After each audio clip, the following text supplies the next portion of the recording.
ಉನ್ನತೋನ್ನತನಾದಂತ ದೇವರ ಮಧುರ ನಾಮಕ್ಕೆ ಕೋಟಿ ಕೋಟಿ ಸ್ತೋತ್ರಗಳನ್ನ ಸಲ್ಲಿಸುತ್ತಾ ಬೆಳಗಿನ ಜಾವದಲ್ಲಿ ಎಚ್ಚರವಾಗಿದ್ದು ಪ್ರಾರ್ಥಿಸಲು ಹಸಿರಸರಾಗಿ ಕೂಡಿ ಬಂದಿರುವಂತ ದೇವರ ಮಂದಿಗೆ, ದೇವರ ಸಭೆಗೆ, ಹಿರಿಯರಿಗೆ, ಬೋಧಕರಿಗೆ, ಸಹೋದರ ಸಹೋದರಿಯರಿಗೆ, ನಮ್ಮ ಒಡೆಯನು ರಕ್ಷಕನೂ ಆಗಿರುವಂತ ಯೇಸು ಕ್ರಿಸ್ತನ ಮಧುರ ನಾಮದಲ್ಲಿ ಪೂರ್ವಕವಾದ ಸ್ವಾಗತವನ್ನ ಕೋರ್ತೇನೆ. ಕರ್ತನು ನಮ್ಮೆಲ್ಲರನ್ನ ಆಶೀರ್ವಾದ ಮಾಡಲಿ.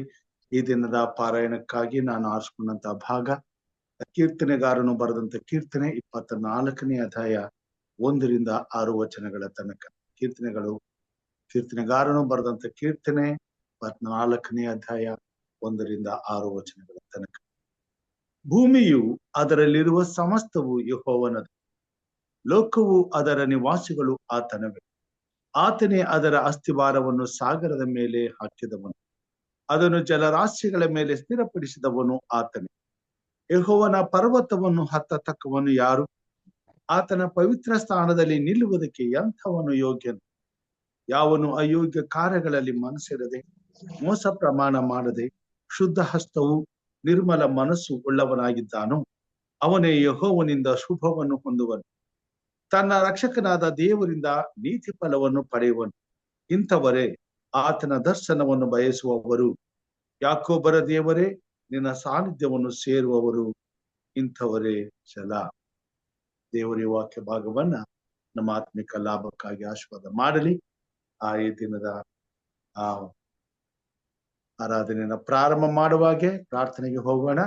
ನಮ್ಮ ಮಧ್ಯದಲ್ಲಿ ಬೋಧಕರಂತ ಜಾನ್ ಮಾರ್ಕ್ ಅವರಿದ್ದಾರೆ. ಅವರು ಪ್ರಾರ್ಥನೆ ಮಾಡ್ತಾರೆ ಎಂಬುದಾಗಿ ಕೇಳ್ಕೊಳ್ತೇನೆ. ಸಹೋದರ ಜಾನ್ ಮಾರ್ಕ್, ಪ್ರಾರ್ಥನೆ ಮಾಡ್ತೀರಾ?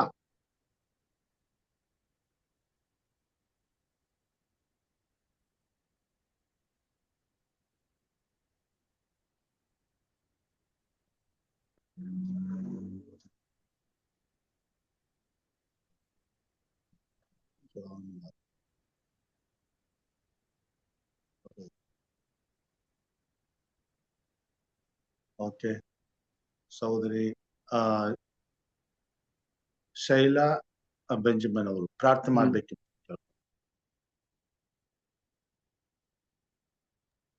Good morning pastor. Good morning. ಪ್ರಾರ್ಥನೆ ಮಾಡಿಕೊಳ್ಳೋಣ. ನಮ್ಮನ್ನು ಬಹಳವಾಗಿ ಪ್ರೀತಿ ಮಾಡಿರುವಂತ ನಮ್ಮ ತಂದೆಯಾದ ದೇವರೇ, ಇಗೋ ಸ್ವಾಮಿ, ಈ ಮುಂಜಾನೆಯ ವೇಳೆಯಲ್ಲಿ ನಿಮ್ಮ ಒಂದು ಆಶೀರ್ವಾದದ ಮೂಲಕ ಎಚ್ಚರಿಕೆ ಇದ್ದು ಪ್ರಾರ್ಥನೆ ಮಾಡಿರಿ ಎಂಬ ವಿಶೇಷವಾದ ಮೇಲೆ ನಾವು ಈ ಮುಂಜಾನೆಯಲ್ಲಿ ನಾವು ನಿಮ್ಮ ಪಾದದ ಬಳಿಗೆ ಬಂದಿರುವಾಗೆ ಬಂದಂತ ಪ್ರತಿಯೊಂದು ಆತ್ಮಗಳನ್ನು ನೀನು ಆಶೀರ್ವದಿಸಿ ಕಾದು ಕಾಪಾಡು ಸ್ವಾಮಿ.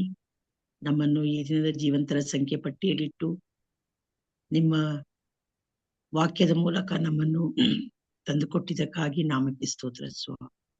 ಎಲ್ಲಿ 2-3 ಜನ ಸೇರಿ ನನ್ನ ನಾಮವನ್ನು ಘನಪಡಿಸುವರೋ ಅವರುಗಳ ಮಧ್ಯದಲ್ಲಿ ನಾನು ಬರುವೆನೆಂದು ವಾಗ್ದಾನ ಮಾಡಿದಂತ ನಮ್ಮ ತಂದೆಯು ಹೌದು ಸ್ವಾಮಿ. ನಿಮ್ಮ ವಾಕ್ಯಗಳನ್ನು ನಮಗೆ ಕೇಳಲು ಕರ್ತನೆ, ನಮ್ಮ ಮನಸ್ಸುಗಳನ್ನು, ನಮ್ಮ ಹೃದಯಗಳನ್ನು ತೆರೆದು ನಾವು ನಿನಗಾಗಿ ಜೀವಿಸುತ್ತಾ ಇರುವಾಗ ನಿಮ್ಮ ಆಶೀರ್ವಾದ ಬಲವು ನಮಗೆ ಬೇಕು ಸ್ವಾಮಿ. ನಮ್ಮ ಸಮರ್ಥನೆ ಸಾಲದು ತಂದೆಯೇ. ಅದಕ್ಕಾಗಿ ನಾವು ಈ ಮುಂಜಾನೆ ವೇಳೆಯಲ್ಲಿ ಬಂದಿದ್ದೇವೆ ಸ್ವಾಮಿ. ಕೂಡಿ ಬಂದಿರುವಂತಹ ಪ್ರತಿಯೊಂದೊಂದು ಆತ್ಮಕ್ಕಾಗಿ ನಾವು ಬೇಡಿಕೊಳ್ಳುತ್ತೇವೆ. ಇನ್ನು ಬರದೇ ಇರುವಂತ ಆತ್ಮಕ್ಕಾಗಿ ಬೇಡಿಕೊಳ್ಳುತ್ತೇವೆ ಸ್ವಾಮಿ. ಎಲ್ಲರನ್ನು ಒಂದು ಗೂಡಿಸಿ ಒಂದು ಕುಟುಂಬವಾಗಿ ನಾವು ನಿಮ್ಮನ್ನು ನಾವು ಸಮರ್ಥಿಸಿಕೊಳ್ಳುವಂತ ಭಾಗ್ಯವನ್ನು ನಮಗೆ ನೀಡು. ವಾಕ್ಯವನ್ನು ಹೇಳಲಿಕ್ಕೆ ಹೋಗುವಂತ ವ್ಯಕ್ತಿಯನ್ನು ನೀನು ಆಶೀರ್ವದಿಸಿ ಕಾಪಾಡು ಸ್ವಾಮಿ. ಪಾಸ್ಟರ್ಗಾಗಿ ಬೇಡಿಕೊಳ್ಳುತ್ತೇವೆ, ಅವರನ್ನು ನೀನು ಆಶೀರ್ವದಿಸಿ ಕಾಪಾಡು. ನಮ್ಮ ಮಧ್ಯದಲ್ಲಿ ಅನೇಕರು ಪ್ರಾರ್ಥನೆಗಾಗಿ ನಮಗಾಗಿ ಬೇಡಿಕೊಳ್ಳಿರಿ ಎಂಬುದಾಗಿ ಕೇಳಿಕೊಂಡಿರುವಾಗ ಅಂತಹ ಆತ್ಮಗಳನ್ನು ನೀನು ಆಶೀರ್ವದಿಸಿ ಕಾದು ಕಾಪಾಡಿಕೊಡಬೇಕೆಂದು ಯೇಸು ಸ್ವಾಮಿ ದಿವ್ಯ ನಾಮದಲ್ಲಿ ಬೇಡಿಕೊಳ್ಳುತ್ತೇವೆ ತಂದೆಯೇ, ಆಮೇನ್.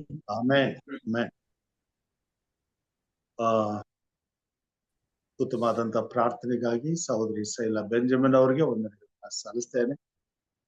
ಈಗ ನಾವು ಒಂದು ವಿಶೇಷ ಗೀತೆಯನ್ನ ಸಹೋದರಿ ವರಲಕ್ಷ್ಮಿ ಅವರ ಕುಟುಂಬದವರಿಂದ ಕೇಳೋಣ. Thank you sir. ದೇವ್ರ ನಾಮಕ್ಕೆ ಸ್ತೋತ್ರ ಆಗಲಿ. ಒಂದು ರಾಗವನ್ನು ಹಾಡಿಕೊಳ್ಳೋಣ. ಭೂಲೋಕಕ್ಕೆಲ್ಲ ರಾಜನು ನನ್ನೇ ಸುಸ್ತುತಿ ಪಾತ್ರನು, ಪರಿಶುದ್ಧನು ನಿತ್ಯಾತ್ಮನು ನನ್ನಾತ್ಮ ರಕ್ಷಕನು, ನನ್ನಾತ್ಮ ರಕ್ಷಕನು. ಭೂಲೋಕಕ್ಕೆಲ್ಲ ರಾಜನು ನನ್ನೇ ಸುಸ್ತುತಿ ಪಾತ್ರನು, ಸಮಸ್ತ ಸೃಷ್ಟಿಗೆ ಮೂಲನು ಚೈತನ್ಯ ಸ್ವರೂಪ ದೇವರು ನನ್ನ ಒಡೆಯನು, ಜ್ಞಾನದ ಮೂಲನು ಆತನೇ, ರಕ್ಷಣಾ ಹಾದಿಯು ಆತನೇ, ಪ್ರೀತಿ ಸಂಪೂರ್ಣನು, ಪ್ರೀತಿ ಸಂಪೂರ್ಣನು. ಭೂಲೋಕಕ್ಕೆಲ್ಲ ರಾಜನು ನನ್ನೇ ಸುಸ್ತುತಿ ಪಾತ್ರನು, ಪರಿಶುದ್ಧನು ನಿತ್ಯಾತ್ಮನು ನನ್ನಾತ್ಮ ರಕ್ಷಕನು, ನನ್ನಾತ್ಮ ರಕ್ಷಕನು. ನಿನ್ನ ಕೃಪಾ ಮಹಿಮೆಯ ಅದ್ಭುತ ಕಾರ್ಯಗಳನ್ನು ವರ್ಣಿಸುತ್ತಿರುವೆನು, ನಿನ್ನ ದಯಾ ಕರುಣೆಗಳ ಸರ್ವೋಪಕಾರ್ಯಗಳನ್ನು ಧ್ಯಾನಿಸುತ್ತಿರುವೆನು, ಧ್ಯಾನಿಸುತ್ತಿರುವೆನು. ಭೂಲೋಕಕ್ಕೆಲ್ಲ ರಾಜನು ನನ್ನೇ ಸುಸ್ತುತಿ ಪಾತ್ರನು, ಪರಿಶುದ್ಧನು ನಿತ್ಯಾತ್ಮನು ನನ್ನಾತ್ಮ ರಕ್ಷಕನು, ನನ್ನಾತ್ಮ ರಕ್ಷಕನು. ಸಂತೋಷಕರವೂ ಆಗಿದೆ ದೇವರನ್ನೇ ಸ್ತುತಿಸುವುದು ಯುಕ್ತವಾಗಿದೆ, ಮಹಾಪರಾಕ್ರಮಿ ಆತನೇ, ಉನ್ನತಯ ನಮ್ಮ ಕರ್ತನು, ದೀನಾರಿಗಾದಾರನು, ದೀನಾರಿಗಾದಾರನು. ಭೂಲೋಕಕ್ಕೆಲ್ಲ ರಾಜನು ನನ್ನೇ ಸುಸ್ತುತಿ ಪಾತ್ರನು, ಪರಿಶುದ್ಧನು ನಿತ್ಯಾತ್ಮನು ನನ್ನಾತ್ಮ ರಕ್ಷಕನು, ನನ್ನಾತ್ಮ ರಕ್ಷಕನು. Thank you sir. ಆಮೆನ್. ಉತ್ತಮವಾದಂತಹ ಹಾಡಿಗಾಗಿ ಸಹೋದರಿ ವರಲಕ್ಷ್ಮಿ ಅವರಿಗೆ ನಾನು ವಂದನೆಗಳನ್ನ ಸಲ್ಲಿಸ್ತೇನೆ. ಕರ್ತನು ನಿಮ್ಮನ್ನ ಆಶೀರ್ವಾದ ಮಾಡಲಿ. ಈ ಸಮಯದಲ್ಲಿ ಈ ದಿನದ ಅನುದಿನದ ಮನಕ್ಕಾಗಿ ಹಿರಿಯರಾದಂತ ಡಾಕ್ಟರ್ ಸಾಮ್ಯುಲ್ ಕ್ರಿಸ್ಟೋಫರ್ ಅವರು ನಮ್ಮ ಜೊತೆಗಿದ್ದಾರೆ. ಈ ಸಮಯದಲ್ಲಿ ಅವರನ್ನ ತುಂಬ ಹೃದಯದಿಂದ ತಮ್ಮೆಲ್ಲರ ಪರವಾಗಿ, ಈ ಕಾರ್ಯಕ್ರಮದ ಪರವಾಗಿ ಯೇಸು ಕ್ರಿಸ್ತನ ಮಧುರ ನಾಮದಲ್ಲಿ ದೈವಿಕ ಮನ್ನವನ್ನ ತಿಳಿಸಲು ಅವರನ್ನ ಹೃತ್ಪೂರ್ವಕವಾಗಿ ಸ್ವಾಗತಿಸ್ತೇನೆ. ಇದು ನಿಮ್ಮ ಸಮಯ, ದೇವರ ಸಂದೇಶವನ್ನ ತರಬೇಕೆಂಬುದಾಗಿ ಕೇಳ್ಕೊಳ್ತೀನಿ. ಹೇಳಿ. ನಾನು ಬೇರೆ ಫೋನ್ ಅಲ್ಲಿ ಅಟೆಂಡ್ ಮಾಡ್ತಾ ಇದ್ದೀನಿ. So very good morning to all the members of this Zoom meeting. ಈ ಝೂಮ್ ಕೂಟದಲ್ಲಿ ಸೇರಿ ನೆರೆದಿರುವ ಎಲ್ಲರಿಗೂ ನಾನು ಶುಭ ಮುಂಜಾನೆಯನ್ನ ತಿಳಿಸೋನಾಗಿದ್ದೇನೆ. Today my topic is on "In rest shall be your strength." ಈ ದಿನದ ಒಂದು ಶೀರ್ಷಿಕೆ ವಿಶ್ರಾಂತಿಯಲ್ಲಿ ನಮ್ಮ ಬಲವು ಅಡಗಿದೆ ಎಂಬ ಶೀರ್ಷಿಕೆ. One day Jesus Christ came into a village called Bethany. ಒಂದು ದಿನ ಸ್ವಾಮಿ ಒಂದು ಹಳ್ಳಿಗೆ ಬರ್ತಾನೆ. ಬೆಥನಿ ಎಂಬುದು ಆ ಹಳ್ಳಿಯ ಹೆಸರು. There, Martha received Jesus into her home. ಅಲ್ಲಿ ಮಾರ್ತಳು ಎಂಬ ಸ್ತ್ರೀ ಯೇಸು ಕ್ರಿಸ್ತನ ಸಂತೋಷದಿಂದ ಆಹ್ವಾನಿಸುತ್ತಾಳೆ. She loved our Lord Jesus very much, and she wanted to do many things for him in order to please him. ನಮ್ಮ ಕರ್ತನಾದ ಯೇಸು ಕ್ರಿಸ್ತನು ಆಕೆಯು ಬಹಳ ಪ್ರೀತಿಸುತ್ತಿದ್ದಳು. ಆತನಿಗೆ ಒಪ್ಪುವಂತ ಅನೇಕ ಕೆಲಸಗಳನ್ನ ಮಾಡುವುದಕ್ಕೆ ಇಚ್ಛೆ ಉಳ್ಳವಳಾಗಿದ್ದಳು. She did many things. She did many things, this thing and that thing. ಕರ್ತನಿಗೋಸ್ಕರ ಬಹಳಷ್ಟು ಮಾಡುವಂತಹ ಒಂದು ಮನಸ್ಸು ಒಳಗಿತ್ತು. So while she was doing many things like preparing food and keeping the house clean, she became disturbed. ಹೀಗೆ ಕರ್ತನಿಗೋಸ್ಕರ ಅವಳು ಆಹಾರವನ್ನು ಸಿದ್ಧಪಡಿಸುವಾಗ, ಮನೆಯನ್ನ ಓರಣವಾಗಿ ಇಡುವಾಗ, ಅವಳ ಮನಸ್ಸಿಗೆ ಅವಳಿಗೊಂದು ಡಿಸ್ಟರ್ಬ್ಡ್ ಅಂತಂದ್ರೆ ಅವಳಿಗೆ ಅಡಚಣೆ ಉಂಟಾಯ್ತು. Not only she was disturbed, but she was also worried about many things. ಆಕೆ ತೊಂದರೆ ಮಾತ್ರವಲ್ಲ, ಅನೇಕ ವಿಷಯಗಳ ವಿಷಯದಲ್ಲಿ ಅವಳು ಒಂದು ಚಿಂತಾಕ್ರಾಂತಳಾದಳು. And her mind was very much troubled. ಅವಳ ಮನಸ್ಸು ಬಹಳ ಒಂದು ಗೊಂದಲದಲ್ಲಿ ಬಿದ್ದಿತು. So Martha, who was uncomfortable and distracted, came to our Lord Jesus and said to him, Lord, don't you consider that my sister Mary should be working with me? ಈ ಮಾರ್ತಳು ಬಹಳ ಕೆಲಸಗಳಿಂದ ಕೂಡಿದವಳಾಗಿ, ಅವಳ ಸಹೋದರಿ ಮರಿಯಳು ತನ್ನ ಒಂದು ಕೆಲಸದಕ್ಕೆ ಸಹಾಯಕಳಾಗಿ ಬರಬಾರದು ಎಂಬುದಾಗಿ ಯೇಸು ಕ್ರಿಸ್ತನಿಗೆ ಹೇಳುತ್ತಾಳೆ. Then the Lord Jesus said to Martha, ನಂತರ ಯೇಸು ಕ್ರಿಸ್ತನು ಮಾರ್ತಳಿಗೆ ಹೀಗೆ ಹೇಳುತ್ತಾನೆ, Martha, Martha, why are you so anxious and troubled about many things? ಮಾರ್ತಳೆ ಮಾರ್ತಳೆ, ಯಾಕೆ ನೀನು ಇಂಥ ಒಂದು ಚಿಂತೆಗೆ ಒಳಗಾಗಿದ್ದೀಯಾ, ಬಹಳ ವಿಷಯಗಳಲ್ಲಿ ನೀನು ಗೊಂದಲಕ್ಕೀಡಾಗಿದ್ದೀಯಾ ಎಂಬುದಾಗಿ ಹೇಳುತ್ತಾನೆ. Then Jesus told Martha, but there is need of one thing, just as Mary has chosen the good part. ನೀನು ಒಂದನ್ನ ಮಾಡಬೇಕಾಗಿದೆ, ಹೇಗೆ ಮರಿಯಳು ಒಂದು ಒಳ್ಳೆಯ ಒಂದು ಕಾರ್ಯವನ್ನ ಆರಿಸಿಕೊಂಡ್ಲೋ ಹಾಗೆ ನೀನು ಕೂಡ ಒಳ್ಳೆಯದಕ್ಕೆ ನಿನ್ನ ಮನಸ್ಸನ್ನು ಕೊಡಬೇಕು ಎಂಬುದಾಗಿ ಹೇಳುತ್ತಾನೆ. Our Lord Jesus told Martha that only one thing is needed. ನಮ್ಮ ಕರ್ತನಾದ ಯೇಸು ಕ್ರಿಸ್ತನು ಮಾರ್ತಳಿಗೆ ಹೇಳುವುದೇನೆಂದರೆ, ಒಂದು ವಿಷಯ ತಾನೇ ಬಹಳ ಮುಖ್ಯವಾಗಿದೆ ಎಂಬುದಾಗಿ, ಅಂದ್ರೆ ಅಗತ್ಯವಾಗಿದೆ ಎಂಬುದಾಗಿ ಹೇಳುತ್ತಾನೆ. We see Martha did many things, but the Lord said to her, you need only one thing. ಅಲ್ಲಿ ಅನೇಕ ವಿಷಯಗಳಲ್ಲಿ ಅವಳು ತನ್ನನ್ನ ತೊಡಗಿಸ್ಕೊಂಡಿರ್ತಾಳೆ. ಯೇಸು ಕ್ರಿಸ್ತನು ನಿನಗೆ ಒಂದು ವಿಷಯದಲ್ಲಿ ನೀನು ನಿನ್ನನ್ನ ತೊಡಗಿಸಿಕೊಳ್ಬೇಕು ಅಂತ ಹೇಳುವನಾಗಿದ್ದಾನೆ. Likewise, we also plan one thing after another and do one thing after another. ನಾವು ಕೂಡ ಹೀಗೆ ಯೋಜಿಸಿಕೊಂಡು ಒಂದರ ನಂತರ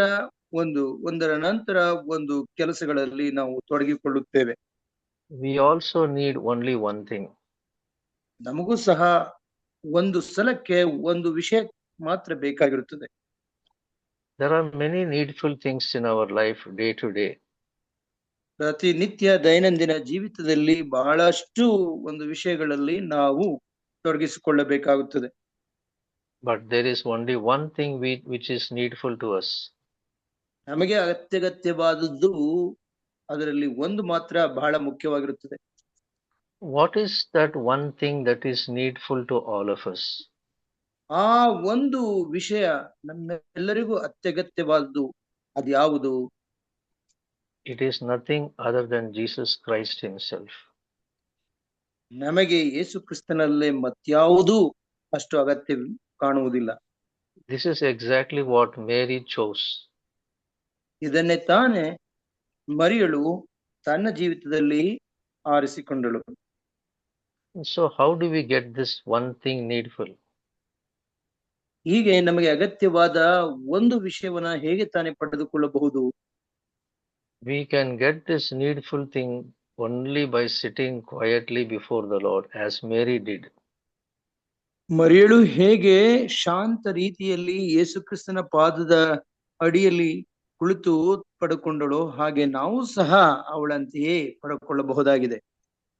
She did the right thing by sitting quietly before the Lord. ಯೇಸು ಕ್ರಿಸ್ತನ ಮುಂದೆ ಶಾಂತವಾಗಿ ಅವಳು ಕುಳಿತು ಆತನು ಹೇಳುವ ವಚನಗಳನ್ನ ಕೇಳುತ್ತಿದ್ದುದು ಒಂದು ಒಳ್ಳೆಯ ಒಂದು ವಿಷಯವಾಗಿತ್ತು, ಕೆಲಸವಾಗಿತ್ತು. See, every one of us should, as every Christian should work, and it is not wrong if a person works right from morning till evening. ಮುಂಜಾನೆಯಿಂದ ಸಂಜೆವರೆಗೂ ಒಬ್ಬ ಮನುಷ್ಯನು ದುಡಿಯುವುದು ತಪ್ಪಲ್ಲ. Because the Bible tells us that if we will not work, we should not eat. ಸತ್ಯವೇದವು ನಮಗೆ ಸ್ಪಷ್ಟವಾಗಿ ಹೇಳುತ್ತದೆ, ಕೆಲಸ ಮಾಡಲೊಲ್ಲದವನು ಊಟವನ್ನು ಸಹ ಮಾಡಬಾರದು ಎಂಬುದಾಗಿ. The Bible also tells us that we should work diligently. ಸತ್ಯವೇದವು ನಮಗೆ ಹೇಳುತ್ತದೆ ನಾವು ಕೆಲಸವನ್ನ ಬಹಳ ಶ್ರಮೆ ಪಟ್ಟು ಮಾಡಬೇಕು ಎಂಬುದಾಗಿ. While we are doing many kinds of work right from morning till evening, we will not we do not find rest when we work. ನಾವು ಮುಂಜಾನೆಯಿಂದ ಸಂಜೆಯವರೆಗೆ ನಾನಾ ವಿಧವಾದ ಕೆಲಸಗಳನ್ನ ಮಾಡುವಾಗ ನಮ್ಮ ಒಂದು ಮಾನಸಿಕವಾಗಿ ಶಾರೀರಿಕವಾಗಿ ನಾವು ವಿಶ್ರಾಂತಿಯನ್ನ ಪಡೆದುಕೊಳ್ಳಲು ನಮಗೆ ಸಿಗುವುದಿಲ್ಲ. Sometimes when we are too busy working from morning till evening, we don't find time for prayer or even reading the Bible before the Lord. ಮುಂಜಾನೆಯಿಂದ ಸಂಜೆಯವರೆಗೂ ನಾವು ಬಹಳವಾಗಿ ಕೆಲಸದಲ್ಲಿ ತೊಡಗಿಕೊಂಡಿರುವಾಗ ಯೇಸು ಕ್ರಿಸ್ತನನ್ನು ಕುರಿತು ಧ್ಯಾನಿಸುವುದಕ್ಕೋಸ್ಕರ ಸತ್ಯವೇದವನ್ನ ಓದುವುದಕ್ಕೋಸ್ಕರವೂ ನಮಗೆ ಸ್ವಲ್ಪ ಸಮಯವು ಸಿಗುವುದಿಲ್ಲ. Sometimes we take part in many spiritual activities of the day. ನಾವು ಅನೇಕ ಆಧ್ಯಾತ್ಮಿಕ ವಿಷಯಗಳಲ್ಲಿ ಚಟುವಟಿಕೆಗಳಲ್ಲಿ ನಾವು ತೊಡಗಿಸಿಕೊಂಡಿರುತ್ತೇವೆ. Sometimes we give lot of assistance to brothers or sisters in the church. ಕೆಲವು ವೇಳೆ ನಾವು ಸಹೋದರ ಸಹೋದರಿಯರು ಅಂದ್ರೆ ಸಭೆಯಲ್ಲಿರುವಂತಹ ಸಹೋದರ ಸಹೋದರಿಯರಿಗೆ ನಮ್ಮ ಸಹಾಯವನ್ನ ಕೊಡುವುದರ ಮುಖಾಂತರ ನಾವು ಬಹಳ ಕೆಲಸದಲ್ಲಿ ತೊಡಗಿಕೊಂಡಿರುತ್ತೇವೆ.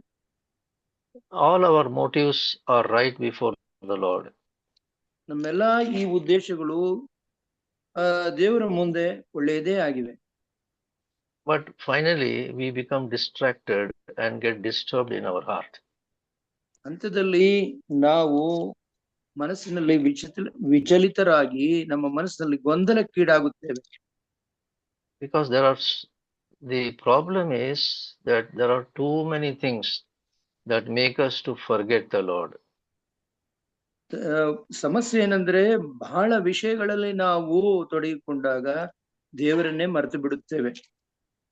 What the Lord is telling us today is that we need only one thing. ಯೇಸು ಕ್ರಿಸ್ತನು ನಮಗೆ ಹೇಳುವುದೇನೆಂದರೆ ನಮಗೆ ಅವಶ್ಯಕವಾಗಿರುವುದು ಒಂದು ಮಾತ್ರ. He says this very thing is to have rest in the Lord and to be content in the Lord. ಈ ದಿನಗಳಲ್ಲಿ ನಾವು ದೇವರಲ್ಲಿ ವಿಶ್ರಾಂತಿ ಪಡೆದುಕೊಂಡು ಸಂತೃಪ್ತರಾಗಿ ಇರುವಂತದ್ದೇ. So the next question that comes to our mind is how we can have a peaceful life and undisturbed life. ಮತ್ತೆ ನಮಗೆ ಎದುರಾಗುವ ಪ್ರಶ್ನೆ, ನಾವು ಹೇಗೆ ಈ ಒಂದು ಸಂತೃಪ್ತಿಕರವಾದ ವಿಶ್ರಾಂತಿಕರವಾದ ಜೀವನವನ್ನ ನಡೆಸಬಹುದು ಎಂಬುದಾಗಿ. Let us see what the Lord said what the Lord says. ಇಲ್ಲಿ ಕ್ರಿಸ್ತನು ನಮಗೆ ಏನು ಹೇಳುತ್ತಾನೆಂಬುದನ್ನ ಕಲಿಯೋಣ. He did not say that one should not work. ಒಬ್ಬನು ತನಗೋಸ್ಕರ ಕೆಲಸ ಮಾಡಬಾರದು ಎಂಬುದಾಗಿ ಯೇಸು ಕ್ರಿಸ್ತನು ಹೇಳಲೇ ಇಲ್ಲ. He did not say that one should spend half of their time working and half of their time should be for spiritual things. ಅರ್ಧ ಸಮಯ ಒಬ್ಬರು ಕೆಲಸ ಮಾಡಬೇಕು, ಇನ್ನರ್ಧ ಕಾಲದಲ್ಲಿ ನಾವು ದೇವರನ್ನ ಆರಾಧಿಸಬೇಕು, ಧ್ಯಾನಿಸಬೇಕು ಎಂಬುದಾಗಿ ಅವನು ಹೇಳುತ್ತಾನೆ. He did not say to Martha that it was wrong for her to do many things. ಯೇಸು ಕ್ರಿಸ್ತನು ಮಾರ್ತಳಿಗೆ ಕೆಲಸವನ್ನ ಮಾಡಬಾರದು ಎಂದು ಹೇಳಲಿಲ್ಲ. But what did the Lord remind Martha? ಮಾರ್ತಳಿಗೆ ಆತನು ಜ್ಞಾಪಕಪಡಿಸಿದ್ದೇನೆಂದರೆ, He reminded Martha not to let those things enter in her and disturb her life. ಆ ಎಲ್ಲಾ ಕೆಲಸಗಳನ್ನ ನೀನು ನಿನ್ನ ಒಂದು ಜೀವಿತವನ್ನ ತೊಂದರೆಗೀಡು ಮಾಡಿಕೊಳ್ಳದಂತೆ ನೋಡಿಕೊಳ್ಳಬೇಕು ಎಂಬುದಾಗಿ ಸ್ವಾಮಿ ಹೇಳುತ್ತಾನೆ. He said to her, "You have considered too much," and he said that you have taken up too many worries. ನೀನು ಬಹಳ ವಿಷಯಗಳನ್ನ ತೆಗೆದುಕೊಂಡು ಆ ವಿಷಯಗಳಲ್ಲಿ ಬಹಳ ಚಿಂತೆ ಉಳ್ಳವಳಾಗಿದ್ದೀಯ ಎಂಬುದಾಗಿ ಸ್ವಾಮಿ ಹೇಳುತ್ತಾನೆ. So we may work right from morning till evening, but nothing should disturb our inner person. ನಾವು ಬೆಳಗಿನಿಂದ ಸಂಜೆವರೆಗೂ ಕೆಲಸ ಮಾಡಿದ್ದಾಗ್ಯೂ ಈ ಕೆಲಸಗಳು ನಮ್ಮ ಅಂತರಂಗವನ್ನ ಚಿಂತೆಗೆ ಈಡು ಮಾಡದಂತೆ ನಾವು ನೋಡಿಕೊಳ್ಳಬೇಕಾಗಿದೆ. There are many people we see, they do not have much outward work, but they are very much busy inwardly. ಅನೇಕ ಜನರು ನಾವು ನೋಡುತ್ತೇವೆ, ಅವರಿಗೆ ಮಾಡುವುದಕ್ಕೆ ಹೆಚ್ಚಿನ ಕೆಲಸಗಳಿಲ್ಲದಾಗ್ಯೂ ಅವರು ತಮ್ಮ ಮನಸ್ಸಿನ ಬಹಳ ಗೊಂದಲಕ್ಕೆ ಈಡಾಗಿರುವ ಚಿಂತೆಗೆ ಈಡಾಗುವುದನ್ನು ನಾವು ನೋಡ್ತೇವೆ. Some people spend 5 sleepless nights worrying about work that it has to be done after 5 days. 5 ದಿನಗಳ ನಂತರ ಮಾಡಬೇಕಾಗಿರುವ ಕೆಲಸದ ವಿಷಯದಲ್ಲಿ ಕೆಲವರು ಬಹಳ ಚಿಂತೆಯನ್ನ ಹಚ್ಚಿಕೊಂಡು ಎಷ್ಟೋ ರಾತ್ರಿಗಳು ಅವರು ನಿದ್ರೆ ಕೆಟ್ಟು ನಿದ್ರೆಯನ್ನ ಇಳಿಲ್ಲದೆ ಕಳೆಯುವಂತವರಾಗಿರುತ್ತಾರೆ. There are some people who wants to meet a friend for 1 hour, but they start worrying about it 4 hours in the night. 1 ಗಂಟೆಗಳ ಕಾಲ ಒಬ್ಬ ಸ್ನೇಹಿತನನ್ನ ಭೇಟಿ ಮಾಡಿ ಅವರ ಜೊತೆ ಮಾತಾಡಬೇಕಾಗಿರುತ್ತದೆ. ಅದರ ವಿಷಯದಲ್ಲಿ ಸುಮಾರು 4 ಗಂಟೆಗಳ ಕಾಲ ಇವರು ಚಿಂತೆಯನ್ನ ಮಾಡಿ ವ್ಯರ್ಥ ಮಾಡಿರ್ತಾರೆ ಸಮಯವನ್ನ. So this kind of thinking is too much. ಈ ತರದ ಒಂದು ಮನೋಭಾವ ಅತಿ ಆಯ್ತು. What the Lord is telling is that you can work. There's nothing wrong in working. But when you are working, your heart must not be disturbed.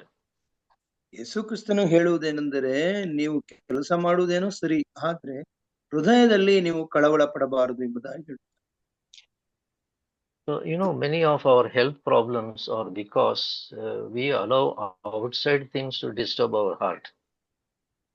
ಅನೇಕ ಸಲ ನಮಗೆ ಆರೋಗ್ಯ ಸಮಸ್ಯೆ ಉಂಟಾಗುವುದು ಹೇಗೆಂದರೆ, ಅನೇಕ ವಿಷಯಗಳಲ್ಲಿ ನಾವು ಕಳವಳ ಉಳ್ಳವರಾಗಿರುತ್ತೇವೆ. So we can work, we can do so many activities, but those things should not disturb our heart. ನಾವು ಕೆಲಸ ಮಾಡಬಹುದಾಗಿದೆ, ಅನೇಕ ಕೆಲಸಗಳಿಗೆ ನಮ್ಮನ್ನು ನಾವು ತೊಡಗಿಸಿಕೊಳ್ಳಬಹುದಾಗಿದೆ, ಆದ್ರೆ ಅವುಗಳಿಂದ ನಮ್ಮ ಮನಸ್ಸಿಗೆ ಗೊಂದಲವನ್ನ ತೊಂದರೆಯನ್ನ ತೆಗೆದುಕೊಳ್ಳಬಾರದು. Brothers and sisters, our Christian life is to work and not to be lazy. ನನ್ನ ಪ್ರೀತಿಯ ಸಹೋದರ ಸಹೋದರಿಯರೇ, ನಾವು ಕ್ರೈಸ್ತರಾಗಿ ಕೆಲಸವನ್ನ ಮಾಡಬೇಕು, ಮೈಗಳ್ಳತನ ಸೋಂಬೇರಿತನ ನಮ್ಮಲ್ಲಿ ಇರಬಾರದು. It is necessary to work and to be mentally occupied. ನಾವು ಯಾವಾಗಲೂ ಕೆಲಸವನ್ನದಲ್ಲಿ ತೊಡಗಿಸಿಕೊಂಡು ಮನಸ್ಸನ್ನ ಆ ಕೆಲಸಕ್ಕೆ ತೊಡಗಿಸಿಕೊಳ್ಳುವುದು ಬಹಳ ಮುಖ್ಯವಾಗಿರುತ್ತದೆ. But we should be at peace within or inside of us. ನಾವು ನಮ್ಮ ಮನಸ್ಸಿನೊಳಗೆ ಅಂತರಂಗದಲ್ಲಿ ಯಾವಾಗಲೂ ವಿಶ್ರಾಂತಿ ಉಳ್ಳವರಾಗಿ ಇರುವುದು ಬಹಳ ಅತ್ಯಗತ್ಯವಾಗಿದೆ. This will happen only when there is one thing within us that is nothing but Christ Jesus. ಇದು ಯಾವಾಗ ಸಾಧ್ಯವೆಂದರೆ ನಮ್ಮ ಮನಸ್ಸಿನೊಳಗಡೆ ಅಂತರಂಗದಲ್ಲಿ ಯೇಸು ಕ್ರಿಸ್ತನೇ ಇದ್ರೆ ಮಾತ್ರ ಸಾಧ್ಯವಾಗಿರುತ್ತದೆ. So what the Lord is telling us is that no matter whatever your outward activities are and whatever your work is there, but nothing of those things should touch your inner life. ಯೇಸು ಕ್ರಿಸ್ತನು ಹೇಳುವುದೇನೆಂದರೆ, ನೀನು ಯಾವ ಕೆಲಸವನ್ನಾದರೂ ಸರಿಯೇ, ಆದ್ರೆ ಈ ಕೆಲಸಗಳ ಮಧ್ಯದಲ್ಲಿ ನೀನು ನಿನ್ನ ಅಂತರಂಗದಲ್ಲಿರುವ ಒಂದು ಶಾಂತವನ್ನ ಕಳೆದುಕೊಳ್ಳಬಾರದು ಎಂಬುದು ಅದು ಕಳೆದುಕೊಳ್ಳುವಂತೆ ಅದಕ್ಕೆ ಅವಕಾಶ ಮಾಡಿಕೊಡಬಾರದು ಎಂಬುದಾಗಿ ಹೇಳುತ್ತಾರೆ. So we should maintain a constant fellowship with God. ಹಾಗಾಗಿ ನಾವು ಯಾವಾಗಲೂ ಯೇಸು ಕ್ರಿಸ್ತನ ಜೊತೆಗೆ ಸಂಸರ್ಗವನ್ನ ಇಟ್ಕೊಳ್ಳಬೇಕೆಂಬುದಾಗಿ ಹೇಳುತ್ತಾನೆ. So Mary chose the best portion by fellowshipping with the Lord. ಮರಿಯಳು ಒಳ್ಳೆಯ ಕೆಲಸವನ್ನೇ ಆರಿಸಿಕೊಂಡಿದ್ದಾಳೆ ಎಂಬುದಾಗಿ ಹೇಳುತ್ತಾನೆ. But the Lord wanted Martha to know that in spite of doing many things, he wanted her to have that inward rest, just like her sister. ಆಕೆ ಮಾರ್ತಳು ಸಹ ಆಕೆಯ ಸಹೋದರಿಯಾದ ಮರಿಯಳಂತೆ ಕೆಲಸದಲ್ಲಿ ತೊಡಗಿಕೊಂಡಾಗ್ಯೂ ಅವಳಿಗೆ ಅವಳ ಮನಸ್ಸಿನಲ್ಲಿ ಶಾಂತ ಭಾವ ಇರಬೇಕೆಂಬುದಾಗಿ ದೇವರು ಬಯಸುತ್ತಾನೆ, ಕ್ರಿಸ್ತನು ಬಯಸುತ್ತಾನೆ. Because Mary was completely in union with the Lord. ಯಾಕಂದರೆ ಮರಿಯಳು ಕರ್ತನ ಜೊತೆ ಯಾವಾಗಲೂ ಅವನ ಸನ್ನಿಧಾನದಲ್ಲಿ ಇರುವುದಕ್ಕೆ ಬಯಸುತ್ತಾಳೆ. So like that we might be doing we may be busy right from morning till evening, we may be involved in so many spiritual activities, but inwardly we should fellowship with God and be at rest. ನಾವು ಮಾನಸಿಕವಾಗಿ ದೈಹಿಕವಾಗಿ ಎಷ್ಟೋ ಕೆಲಸಗಳಲ್ಲಿ ನಾವು ತೊಡಗಿಕೊಂಡಾಗ್ಯೂ ಅಂತರಂಗದಲ್ಲಿ ಹೃದಯದಲ್ಲಿ ನಾವು ಯೇಸುಕ್ರಿಸ್ತನ ಜೊತೆ ಸಂಸರ್ಗದಲ್ಲಿದ್ದು ಶಾಂತವತೆಯನ್ನು ಕಾಯ್ದುಕೊಳ್ಳಬೇಕಾಗಿದೆ. When we have such fellowship and at rest, this is the most precious experience that every Christian can have. ಇಲ್ಲಿ ನಾವು ಅಂತಹ ಒಂದು ಶಾಂತತೆಯ ಒಂದು ಮನಸ್ಥಿತಿಯನ್ನ ಇಟ್ಟುಕೊಳ್ಳುವುದು ಬಹಳ ಅತ್ಯಮೂಲ್ಯಕರವಾಗಿದೆ ಎಂಬುದನ್ನ ನಾವು ಕ್ರೈಸ್ತ ಜೀವಿತದಲ್ಲಿ ನೋಡಬಹುದಾಗಿದೆ. There was one person by name Lawrence. Lawrence ಎಂಬ ಒಬ್ಬ ವ್ಯಕ್ತಿ ಇದ್ದಾರೆ. He was appointed to prepare meals for the monks in a monastery. ಈ ಮಂಕುಗಳಿಗೆ ಆ ಒಂದು ಬುದ್ಧ ಮಂದಿರದಲ್ಲಿ ಆಹಾರವನ್ನ ತಯಾರಿಸುವಂತಹ ಕೆಲಸ ಇವರದಾಗಿರುತ್ತದೆ. He was serving in a monastery named as Discalced Carmelite in Paris. Paris ನಗರದಲ್ಲಿ ಒಂದು ಆಹಾರ ತಯಾರಿಕೆ ಸಂಸ್ಥೆಯಲ್ಲಿ ಅವರು ಕೆಲಸ ಮಾಡ್ತಾ ಇದ್ದಾರೆ. So he was busy.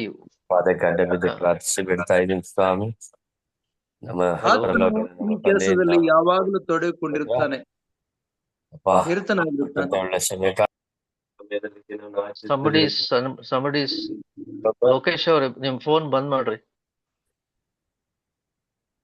Lokesh Right. Okay then. So this brother was preparing food for these monks in the monastery, and also he was very busy throughout the day. ಈತನು ಒಂದು ಧಾರ್ಮಿಕ ಮಂದಿರದಲ್ಲಿ ಆಹಾರವನ್ನ ಸಿದ್ಧಪಡಿಸುವ ಕೆಲಸದಲ್ಲಿ ಯಾವಾಗಲೂ ಒಂದು ಮುಂಜಾನೆಯಿಂದ ಸಂಜೆವರೆಗೂ ತನ್ನನ್ನು ತಾನು ತೊಡಗಿಸಿಕೊಂಡಿರುತ್ತಾನೆ. And this brother had inner fellowship with the Lord, and he was not disturbed by what was happening outside. ಆತನು ಅಂತರಂಗದಲ್ಲಿ ಯೇಸು ಕ್ರಿಸ್ತನ ಸಂಸರ್ಗದಲ್ಲಿ ಇರುವುದರಿಂದ ಹೊರಗಿನ ಬಾಹ್ಯದ ಯಾವುದೇ ಕೆಲಸಗಳಿಂದ ಆತನು ವಿಚಲಿತನಾಗುವುದಿಲ್ಲ. He knew what is the presence of God. ಆತನಿಗೆ ಯೇಸು ಕ್ರಿಸ್ತನ ಒಂದು ಪ್ರಸನ್ನತೆ ಎಂದ್ರೆ ಏನು ಎಂಬುದು ಗೊತ್ತಾಗಿತ್ತು. Although he was busy outwardly all the time, but inwardly he was sitting at the feet of the Lord Jesus. ಆತನು ಯಾವಾಗಲೂ ಕೆಲಸದಲ್ಲಿ ತೊಡಕೊಂಡಿದ್ದಾಗ್ಯೂ ಸಹ ಅಂತರಂಗದಲ್ಲಿ ಅವನು ಯೇಸು ಕ್ರಿಸ್ತನ ಪಾದದ ಅಡಿಯಲ್ಲೇ ತನ್ನ ಸಮಯವನ್ನು ಕಳೀತಾ ಇದ್ನು. He was not distracted by the outward things. ಹೊರಗಿನ ಬಾಹ್ಯ ಪ್ರಪಂಚದ ಕೆಲಸಗಳಿಂದ ಆತನಿಗೆ ಯಾವುದೇ ಒಂದು ಅಡಚಣೆ ಉಂಟಾಗ್ತಿರಲಿಲ್ಲ. This is the most blessed way of life. ಇದು ತಾನೇ ಬಹಳ ಆಶೀರ್ವಾದದಾಯಕವಾದ ಒಂದು ಜೀವನ ಶೈಲಿಯಾಗಿದೆ. Every one of us can live this kind of life. ಇಂತಹ ಜೀವನವನ್ನ ನಾವೆಲ್ಲರೂ ಸಹ ಮಾಡಬಹುದಾಗಿದೆ. That's the reason why the Lord gave this example for Mary and Martha. ಈ ಕಾರಣದಿಂದಲೇ ದೇವರು ಮರಿಯಳು ಮತ್ತು ಮಾರ್ತಳ ಒಂದು ಉದಾಹರಣೆಯನ್ನ ಇಟ್ಟಿದ್ದಾನೆ.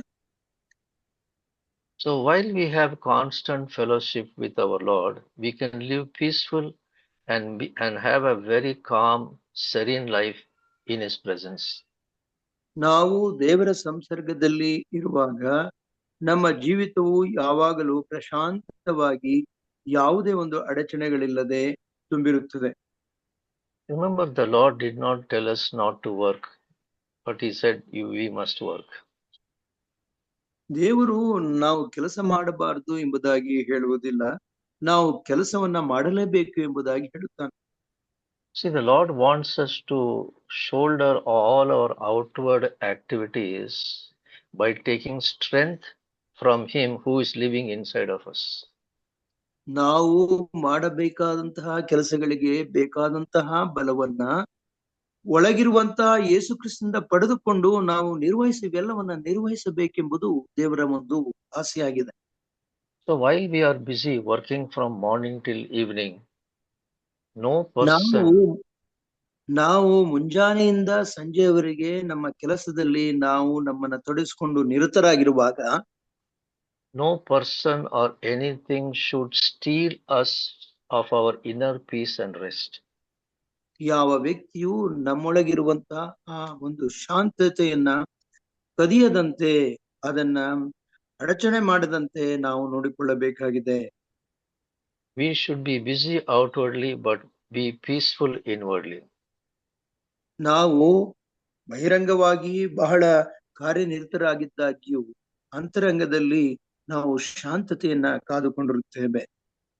Because within ourselves there is one person and his name is Jesus Christ. ನಮ್ಮ ಅಂತರಂಗದಲ್ಲಿರುವ ಒಬ್ಬ ವ್ಯಕ್ತಿ ಇದ್ದಾನೆ, ಆತನ ಹೆಸರು ಯೇಸು ಕ್ರಿಸ್ತನು. He is living right within our spirit.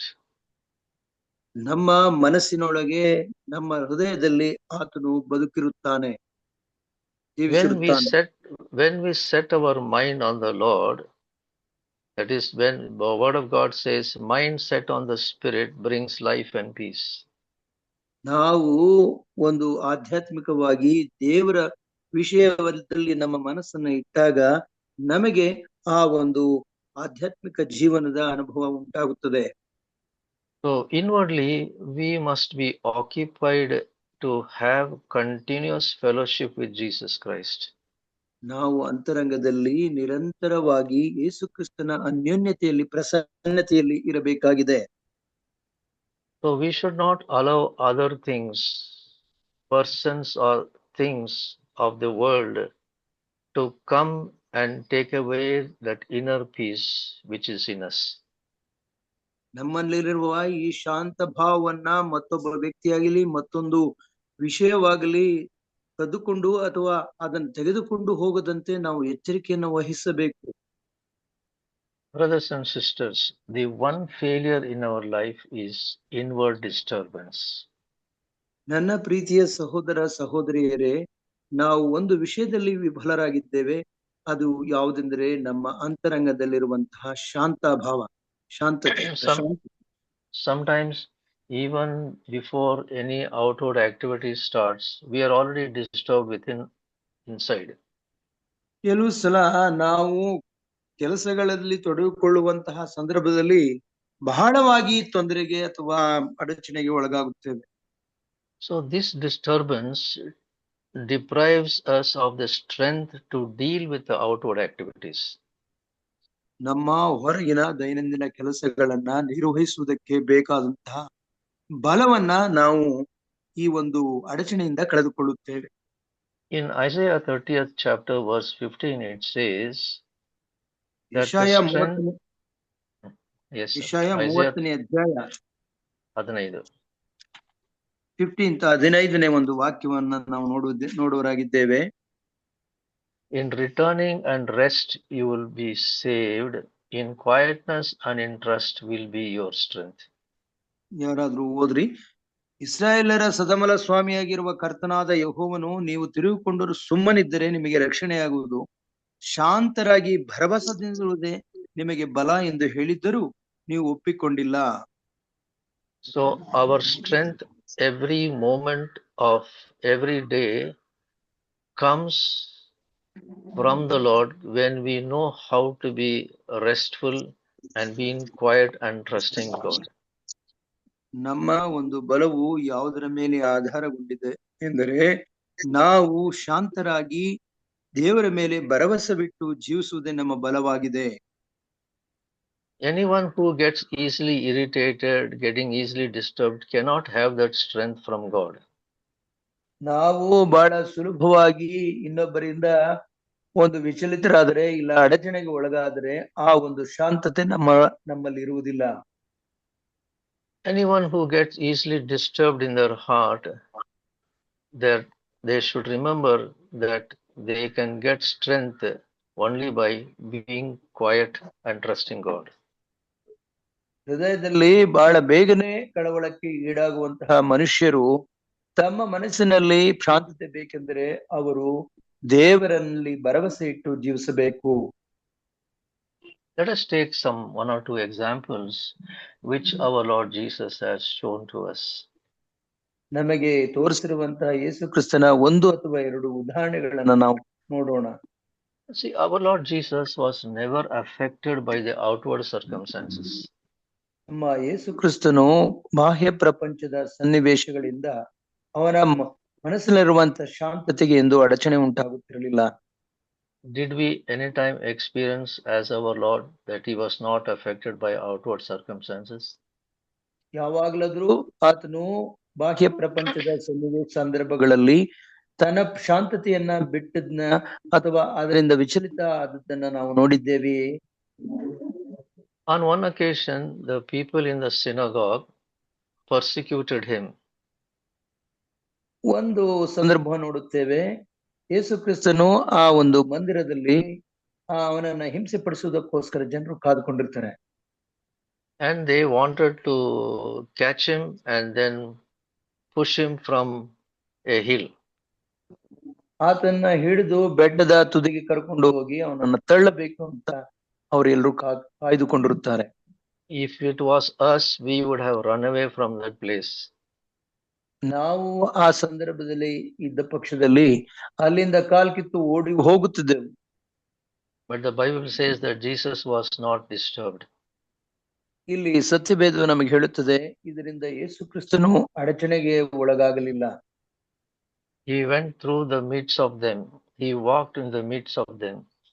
ಆ ಜನರ ಮಧ್ಯದಿಂದ ಅವನು ಹಾದು ಹೋದನು ಎಂಬುದಾಗಿ ನಾವು ಕಾಣುತ್ತೇವೆ. We see the people wanted to kill him, but he was not concerned, but he went his way. ಜನರು ಆತನ ಕೊಲ್ಲಬೇಕೆಂದು ಪ್ರಯತ್ನ ಪಡುತ್ತಿರುತ್ತಾರೆ. ಆತನು ಶಾಂತವಾಗಿ ಆ ಜಾಗದಿಂದ ಅವನು ಜಾರಿಕೊಂಡು ಹೋಗಿರ್ತಾನೆ. Next we see another example of our Lord, that when the boat was sailing, there was a very strong storm. ಒಮ್ಮೆ ಯೇಸು ಕ್ರಿಸ್ತನು ಸಮುದ್ರದಲ್ಲಿ ದೋಣಿ ಮೇಲೆ ಹೋಗುತ್ತಿರುವಾಗ ಒಂದು ದೊಡ್ಡ ಬಿರುಗಾಳಿ ಎದ್ದಿದ್ದನ್ನು ನಾವು ನೋಡ್ತೇವೆ. We know he was fast asleep. ಆತನು ಗಾಢ ನಿದ್ರೆಯಲ್ಲಿ ಇದ್ದನು ಎಂಬುದಾಗಿ ನಾವು ನೋಡುತ್ತೇವೆ. He was not disturbed of the past. He was not disturbed about the present. He was not even disturbed about the future. ಅವನು ಯಾವುದೇ ಒಂದು ಚಿಂತೆಗಳಿಂದ, ಅಂದ್ರೆ ಭೂತ ಕಾಲದಲ್ಲಿ, ವರ್ತಮಾನ ಕಾಲದಲ್ಲಿ, ಇಲ್ಲವೇ ಭವಿಷ್ಯತ್ ಕಾಲದಲ್ಲಿ ಒದಗಬಹುದಾದಂತಹ ಒಂದು ಕಷ್ಟಗಳ ವಿಷಯದಲ್ಲಿ ಚಿಂತಿಸದೆ ಹಾಯಾಗಿ ನಿದ್ರೆ ಮಾಡುತ್ತಿದ್ದನು. The Bible says the Lord was fast asleep. ವೇದವು ಹೇಳುತ್ತದೆ ಇಲ್ಲಿ ಗಾಢ ನಿದ್ರೆಯನ್ನ ಮಾಡುತ್ತಿದ್ದನು ಎಂಬುದಾಗಿ. But when we see the disciples were crying and they were saying, "We are perishing." And they said to the Lord, yes. ಆತನ ಶಿಷ್ಯರು ಬಹಳವಾಗಿ ಎತ್ತರವಾದ ಧ್ವನಿಯಲ್ಲಿ ಕಿರ್ಚಿಕೊಂಡು, ಅಯ್ಯೋ ಸ್ವಾಮಿ, ನಾವು ಮುಳುಗಿ ಹೋಗುತ್ತೇವೆ, ನಾಶವಾಗಿ ಹೋಗುತ್ತೇವೆ ಎಂಬುದಾಗಿ ಕೂಗಿಕೊಳ್ಳುವುದನ್ನು ನೋಡುತ್ತೇವೆ. But the Lord was not getting affected. ಆದ್ರೆ ಇದರಿಂದ ಯೇಸು ಕ್ರಿಸ್ತನಿಗೆ ಯಾವುದೇ ಒಂದು ಪರಿಣಾಮ ಉಂಟಾಗುವುದಿಲ್ಲ. He remained very calm and quiet ಆತನು ಪ್ರಶಾಂತವಾಗಿ ಮೌನವಾಗಿ ಮಲಗಿ ನಿದ್ರಿಸುತ್ತಿರುತ್ತಾನೆ. because there was lot of rest in the Lord. ಆತನಿಗೆ ಬಹಳವಾದ ಒಂದು ವಿಶ್ರಾಂತಿಯ ಭಾವ ಅವನಲ್ಲಿ ತುಂಬಿತ್ತು. There was lot of peace in the Lord. ಆತನಿಗೆ ಸಮಾಧಾನಕರವಾದ ಒಂದು ಹೃದಯ ಇತ್ತು. But the disciples cried because they did not have rest in their heart. ಅವರಲ್ಲಿ ವಿಶ್ರಾಂತಿ ಇಲ್ಲದ ಕಾರಣ, ಹೃದಯದಲ್ಲಿ ವಿಶ್ರಾಂತಿ ಇಲ್ಲದ ಕಾರಣ ಶಿಷ್ಯರು ಕೂಗುತ್ತಿದ್ದರು. Well, let's take the third example of our Lord Jesus. ಯೇಸು ಕ್ರಿಸ್ತನ ಜೀವಿತದಲ್ಲಿ ಆದಂತ ಮೂರನೆಯ ಒಂದು ಉದಾಹರಣೆಯನ್ನು ನಾವು ನೋಡೋಣ. When a group of soldiers and officers came to arrest him, he asked them, who are you seeking for? ಸೈನಿಕರ ಗುಂಪೊಂದು ಆತನ್ನ ಹಿಡಿದುಕೊಳ್ಳುವುದಕ್ಕೆ ಬಂದಾಗ ಯೇಸು ಕ್ರಿಸ್ತನೇ ಆ ಸೈನಿಕರನ್ನು ಯಾರಿಗೋಸ್ಕರ ನೀವು ಹುಡುಕುತ್ತೀರಿ ಎಂಬುದಾಗಿ ಹೇಳಿದರು. They answered, Jesus of Nazareth. ನಾವು ನಜರೇತಿನ ಯೇಸು ಕ್ರಿಸ್ತನನ್ನ ಹುಡುಕುತ್ತಿದ್ದೇವೆ ಎಂಬುದಾಗಿ ಹೇಳಿದರು. Then Jesus very calmly he spoke to them saying, I am. ಬಹಳ ಪ್ರಶಾಂತವಾಗಿ ಆ ಸೈನಿಕರಿಗೆ ಹೀಗೆ ಉತ್ತರಿಸುತ್ತಾನೆ, ನಾನೇ ಆ ಯೇಸು ಎಂಬುದಾಗಿ ಹೇಳುತ್ತಾನೆ. When they heard this, they came back and they fell to the ground. ಇದನ್ನ ಕೇಳಿದ ಕೂಡಲೇ ಅವರು ಹಿಂಸರಿದು ನೆಲದ ಮೇಲೆ ಬಿದ್ದು ಹೋಗುತ್ತಾರೆ. The ones who came to arrest Jesus were scared. ಒಬ್ಬನು ಯೇಸು ಕ್ರಿಸ್ತನ ಹಿಡಿದುಕೊಳ್ಳುವುದಕ್ಕೆ ಬಂದಿದ್ದಂತಹ ಸೈನಿಕನು ಆತನ ದೃಷ್ಟಿಟ್ಟು ನೋಡುತ್ತಾನೆ. So our Lord was never moved by any outward events. ಅಂದರೆ ಆತನ ಹಿಡ್ಕೊಂಡು ಬಂದವನು ಭಯ ಭೀತನಾಗುತ್ತಾನೆ. ಆ ಯೇಸು ಕ್ರಿಸ್ತನು ಮಾತ್ರ ಶಾಂತನಾಗಿ ಉಳಿದುಕೊಂಡಿದ್ದಾನೆ. But he lived according to his inner being. ಆತನು ಒಳಗೆ ಅವನ ಮನಸ್ಸಿನೊಳಗೆ ಪ್ರಪಂಚದೊಳಗೆ ಹೇಗಿದ್ದನೋ ಹಾಗೆ because he and his father were one. ಯಾಕಂತಂದ್ರೆ ಆತನ ತಂದೆ ಮತ್ತು ತಾಯಿ ಬಹಳ ಒಳ್ಳೆಯವರಾಗಿದ್ರು. So likewise we can be one with our Lord, in union with the Lord. ಹಾಗೆ ನಾವು ಸಹ ದೇವರ ಜೊತೆಗೆ ಒಂದಾಗಿ ಜೀವಿಸಬಹುದು. And have that undisturbed inner peace. ಅಡಚಣೆ ಇಲ್ಲದ ಆ ಅಂತರಂಗದ ಪ್ರಶಾಂತತೆಯನ್ನು ನಾವು ಹೊಂದಿಕೊಳ್ಳಬಹುದು. How can we have this inner peace? ನಾವು ಹೇಗೆ ಅಂತರಂಗದಲ್ಲಿ ಪ್ರಶಾಂತತೆಯನ್ನ ಹೊಂದಿಕೊಳ್ಳಬಹುದಾಗಿದೆ? It is recorded in Philippians 4th chapter verses 6 to 7. ಫಿಲಿಪ್ಪಿಯ ಬರೆದವರಿಗೆ ಪತ್ರಿಕೆ 4ನೇ ಅಧ್ಯಾಯ 6ರಿಂದ 7 ವಚನಗಳಲ್ಲಿ ಇದು ದಾಖಲಿತವಾಗಿದೆ. It says, don't be anxious for anything. ಇಲ್ಲಿ ಹೇಳುತ್ತದೆ, ಯಾವ ವಿಷಯಗಳಿಗೂ ನೀವು ಆತಂಕ ಪಟ್ಟುಕೊಳ್ಳಬೇಡಿ. But in everything by prayer and petition and thanksgiving, let your requests be made known to God. ನೀವು ಎಲ್ಲಾ ವಿಷಯಗಳಲ್ಲೂ ಕೃತಜ್ಞತಾಸ್ತುತಿಯನ್ನು, ಪ್ರಾರ್ಥನೆ, ವಿಜ್ಞಾಪನೆಗಳನ್ನು ನಿಮಗೆ ಬೇಕಾದ್ದನ್ನ ನೀವು ತಿಳಿಪಡಿಸಿರಿ ಅದರ ಮುಖಾಂತರ ಎಂಬುದಾಗಿ ಹೇಳುತ್ತಾನೆ. And the peace of God, which is beyond our human understanding, will guard our hearts and minds. ಎಲ್ಲಾ ಗ್ರಹಿಕೆಯನ್ನು ಮೀರುವಂತಹ ದೇವರ ಶಾಂತಿಯು ನಮ್ಮ ಹೃದಯಗಳಲ್ಲಿ, ನಮ್ಮ ಯೋಚನೆಗಳಲ್ಲಿ ದೇವರ ಒಂದು ಆ ಶಾಂತತೆ ನಮ್ಮನ್ನ ಕಾಯುವಂತದ್ದಾಗಿದೆ. In Christ Jesus. ಯೇಸು ಕ್ರಿಸ್ತನಲ್ಲಿ. So if we have any disturbance in our thoughts, in our activities, we should bring them before the Lord in prayer. ನಮ್ಮ ಆಲೋಚನೆಗಳಲ್ಲಿ, ನಮ್ಮ ಕೆಲಸ ಕಾರ್ಯಗಳಲ್ಲಿ ಯಾವುದೇ ಆತಂಕ ಅಡಚಣೆಗಳು ಇದ್ದ ಪಕ್ಷದಲ್ಲಿ ಅವುಗಳನ್ನ ಯೇಸು ಕ್ರಿಸ್ತನ ಬಳಿಗೆ ತೆಗೆದುಕೊಂಡು ಬರಬೇಕಾಗಿದೆ. We should bring them in the form of prayer and petition and with thanksgiving. ನಾವು ಪ್ರಾರ್ಥನೆಗಳು, ವಿಜ್ಞಾಪನೆಗಳು ಮತ್ತು ಕೃತಜ್ಞತಾ ಸ್ತುತಿಗಳ ಮೂಲಕ ಇವುಗಳೆಲ್ಲವನ್ನ ಕ್ರಿಸ್ತನ ಸನ್ನಿಧಾನಕ್ಕೆ ತರಬೇಕಾಗಿದೆ. We should say, Lord, I commit all these things at your feet. ಯೇಸು ಕ್ರಿಸ್ತನೇ, ದೇವರೇ, ನಾವು ಇವೆಲ್ಲವನ್ನು ನಿನ್ನ ಪದತಲದಲ್ಲಿ ಇದ್ದೇ ಮಾಡುವವರಾಗಿದ್ದೇವೆ. When we sincerely commit it in the hands of Jesus, the peace of God will come and protect our heart and mind. ನಾವು ಪ್ರಾಮಾಣಿಕವಾಗಿ ಇವೆಲ್ಲವನ್ನು ಕರ್ತನಿಗೆ ಒಪ್ಪಿಸಿಕೊಂಡಾಗ ಆ ಶಾಂತತೆ ಸಮಾಧಾನವೆಂಬುದು ನಮ್ಮ ಮನಸ್ಸಿನಲ್ಲಿ ನೆಲೆಯಾಗಿರುತ್ತದೆ. And God is faithful and He will keep us, protect us, and keep us safe from all disturbances. ಯೇಸು ಕ್ರಿಸ್ತನು ನಂಬಿಗಸ್ತನಾಗಿರುವುದರಿಂದ ಈ ಎಲ್ಲಾ ಅಡಚಣೆಗಳಿಂದ, ಆತಂಕಗಳಿಂದ, ಚಿಂತೆಗಳಿಂದ ನಮ್ಮನ್ನು ದೂರ ಇರಿಸಿ ಆ ಪ್ರಶಾಂತತೆಯನ್ನ ನಮಗೆ ಕೊಡುವನಾಗಿದ್ದಾನೆ. Peace will come over us. ನಮ್ಮ ಮೇಲೆ ಒಂದು ಆ ಪ್ರಶಾಂತ ಸಮಾಧಾನದ ಭಾವ ನಮ್ಮಲ್ಲಿ ನೆಲೆಯಿರುತ್ತದೆ. Peace will be also coming from the inside to the outside. ನಮಗೆ ಈ ಸಮಾಧಾನವಾದ ಶಾಂತತೆಯ ಭಾವ ಒಳಗಿನಿಂದ ಹೊರಗೆ ಬರುವಂತದ್ದಾಗಿದೆ. And this peace will overflow. ಈ ಶಾಂತತೆಯು ತುಂಬಿ ಹೊರಸೂಸುತ್ತದೆ. Peace will be like a river. Peace ಅನ್ನೋದು ಅಂದ್ರೆ ಸಮಾಧಾನವು ಒಂದು ನದಿ ಇದ್ದಂತೆ. When that peace comes out, it starts flowing out, it touches people. ನಾವು ಸಮಾಧಾನದಲ್ಲಿ ತುಂಬಿದ್ದ ಪಕ್ಷದಲ್ಲಿ ಅದು ಹೊರ ಹರಿದು ನದಿಯಂತೆ ಜನರನ್ನ ಅದು ಮುಟ್ಟುತ್ತದೆ. Regardless of how our activities are, how many problems we face, the peace of God will be always inside of us and it will protect our heart and mind. ಸಮಸ್ಯೆಗಳು ತೊಡಕುಗಳು ಎಷ್ಟೇ ಇದ್ದಾಗ್ಯೂ ನಮ್ಮ ಅಂತರಂಗದಲ್ಲಿರುವ ಒಂದು ಶಾಂತ ಭಾವವು ಬಹಳ ಸಂರಕ್ಷಿತವಾಗಿರುತ್ತದೆ. Yes, we can work from morning till evening. ಹೌದು, ನಾವು ನಮ್ಮ ಕೆಲಸವನ್ನ ಮುಂಜಾನೆಯಿಂದ ಸಂಜೆವರೆಗೂ ಮಾಡಬಹುದಾಗಿದೆ.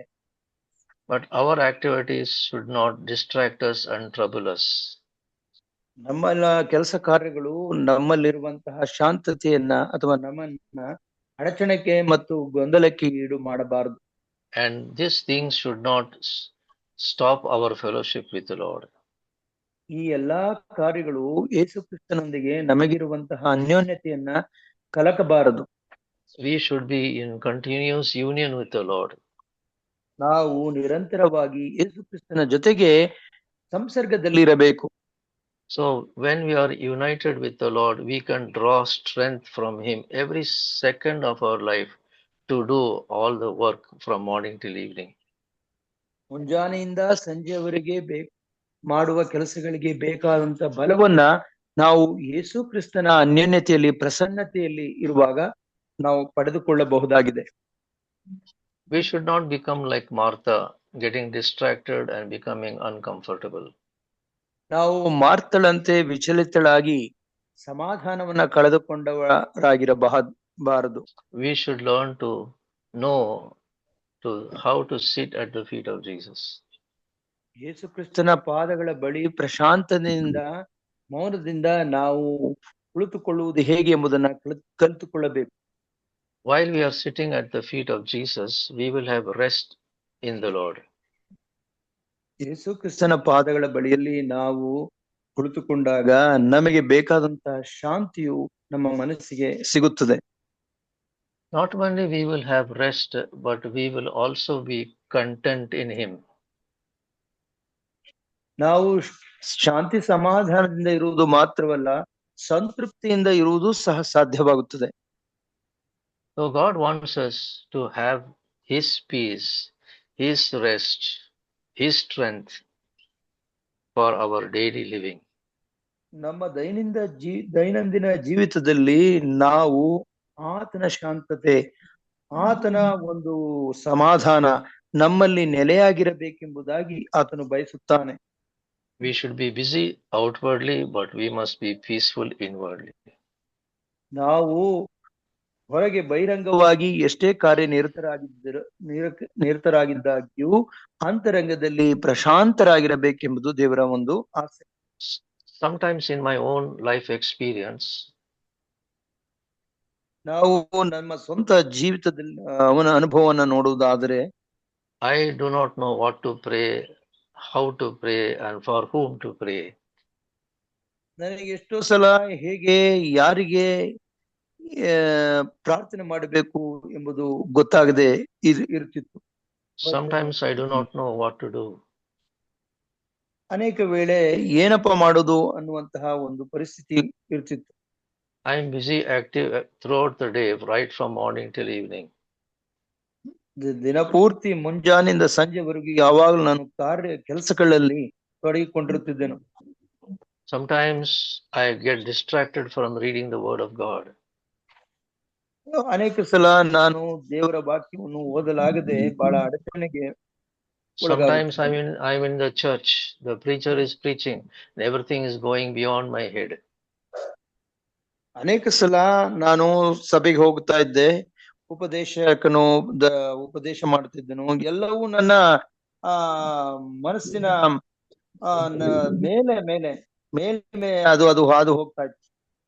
Sometimes a lot of disturbance come from the community where you stay.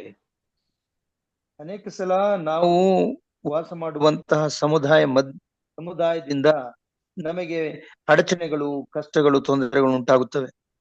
In what I do is I just go and sit at the feet of the Lord and I don't say anything. ಅಂತ ಸಂದರ್ಭದಲ್ಲಿ ನಾನು ಮಾಡುವ ಕೆಲಸವೇನೆಂದರೆ ನಾನು ಶಾಂತವಾಗಿ ಯೇಸು ಕ್ರಿಸ್ತನ ಬಳಿಗೆ ಹೋಗಿ ಆತನ ಪಾದಗಳ ಬಳಿಯಲ್ಲಿ ಮೌನವಾಗಿ ನಾನು ಸಮಯವನ್ನು ಕಳೆಯುತ್ತೇನೆ. I don't tell anything to him. I don't discuss anything with him. I just sit quiet. ನಾನು ಏನನ್ನೂ ಹೇಳುವುದಿಲ್ಲ, ಏನನ್ನೂ ಚರ್ಚಿಸುವುದಿಲ್ಲ. ಪ್ರಶಾಂತವಾಗಿ ಮೌನವಾಗಿ ಆತನ ಸನ್ನಿಧಾನದಲ್ಲಿ ನಾನು ಕುಳಿತುಕೊಂಡಿರುತ್ತೇನೆ. As long as I sit quietly before him, he takes charge over me. ನಾನು ಎಷ್ಟು ದೀರ್ಘವಾಗಿ ಆತನ ಮುಂದೆ ಪ್ರಶಾಂತವಾಗಿ ಕುಳಿತುಕೊಂಡಿರುತ್ತೇನೋ ಆವಾಗ ಆತನು ನನ್ನ ವಿಷಯದಲ್ಲಿ ನನ್ನ ವಿಷಯನ ತಾನು ತೆಗೆದುಕೊಳ್ಳುತ್ತಾನೆ. Then there comes a union with the Lord. ಆವಾಗ ತಾನೇ ನಾವು ಈ ಕರ್ತನ ಜೊತೆ ಒಂದಾಗುತ್ತೇವೆ. Then after union there is strength coming from the Lord into me. ನಂತರ ಆ ಒಂದು ಐಕ್ಯತೆಯಿಂದ ನಮಗೆ ಬೇಕಾದಂತ ಬಲವು ಒದಗಿ ಬರುತ್ತದೆ. So the secret is to be at the feet of Jesus. ಇದರ ಗುಟ್ಟು ಏನೆಂದರೆ ನಾವು ಯಾವಾಗಲೂ ಕ್ರಿಸ್ತನ ಪಾದಗಳ ಬಳಿ ಪ್ರಶಾಂತವಾಗಿರಬೇಕು. He takes care of you. ಆತನು ನಮ್ಮ ಬಗ್ಗೆ ಚಿಂತಿಸುವಂತವನಾಗಿದ್ದಾನೆ. He knows all our needs. ನಮ್ಮ ಎಲ್ಲಾ ಅಗತ್ಯತೆಗಳು ಏನೆಂಬುದು ಆತನಿಗೆ ಗೊತ್ತಿದೆ. Because he is our creator. ಯಾಕಂದ್ರೆ ಆತನು ನಮ್ಮ ಸೃಷ್ಟಿಕರ್ತನಾಗಿದ್ದಾನೆ. Slightest disturbance that is in your heart, he knows it. ಯಾವ ವಿಷಯಗಳಲ್ಲಿ ನಾವು ಚಿಂತಾಕ್ರಾಂತರಾಗುತ್ತೇವೆ, ಹೃದಯದಲ್ಲಿ ತಳಮಳಕ್ಕೆ ಒಳಗಾಗುತ್ತೇವೆ ಎಂಬುದು ಅವನಿಗೆ ಗೊತ್ತಿದೆ. He knows all your problems. ನಮ್ಮ ಎಲ್ಲಾ ಸಮಸ್ಯೆಗಳು ಆತನಿಗೆ ಗೊತ್ತಿವೆ. And therefore he wants to give himself for us. ಹಾಗಾಗಿ ಆತನು ತನ್ನನ್ನೇ ತಾನು ನಮಗೋಸ್ಕರ ಕೊಡುವಂತವನಾಗಿದ್ದಾನೆ.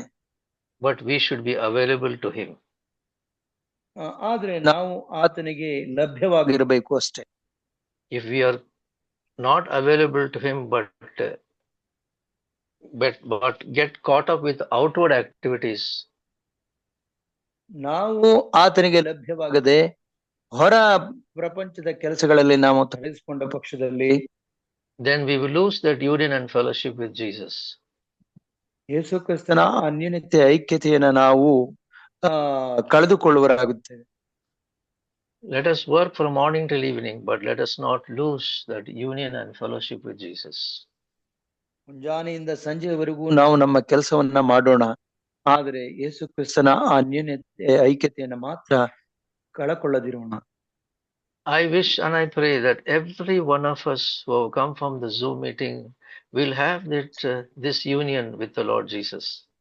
ನಮ್ಮ ಈ ಒಂದು ಕೂಟದಲ್ಲಿ ಇರುವಂತಹ ಪ್ರತಿಯೊಂದು ಆತ್ಮಗಳು, ಪ್ರತಿಯೊಬ್ಬ ವ್ಯಕ್ತಿಯು ಈ ತರದ ಮಾನಸಿಕವಾದ ಅಂತರಂಗದಲ್ಲಿರುವಂತಹ ಶಾಂತತೆಯನ್ನ ಹೊಂದಿಕೊಳ್ಳಬೇಕು, ದೇವರ ಅನ್ಯೋನ್ಯತೆಯಲ್ಲಿ ಅವರು ಇರಬೇಕೆಂಬುದೇ ನನ್ನ ಆಸೆಯಾಗಿದೆ. Will find rest, peace and strength coming from the Lord. ನಾವು ಕರ್ತನಿಂದ ಬರುವಂತಹ ಶಾಂತಿ, ಸಮಾಧಾನ ಮತ್ತು ಬಲವನ್ನು ಹೊಂದಿಕೊಳ್ಳಬಹುದಾಗಿದೆ. I want every one of you to experience this wonderful, beautiful, intimate relationship with Jesus.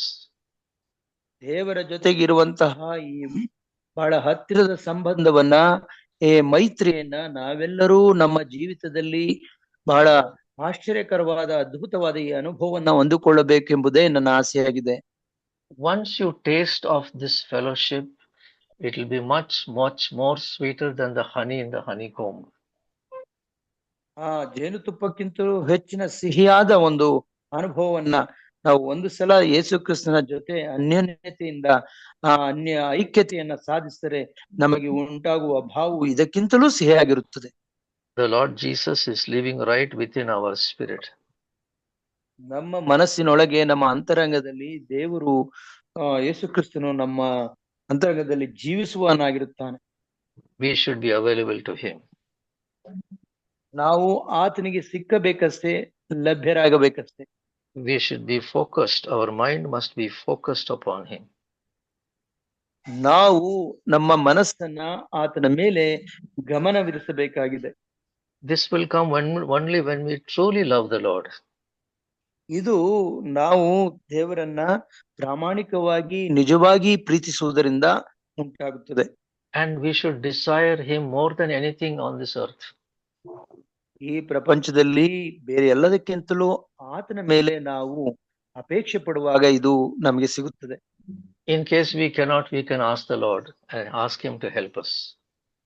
ಈಗಿಲ್ಲದ ಪಕ್ಷದಲ್ಲಿ ನಾವು ಆತನ ಸಹಾಯವನ್ನ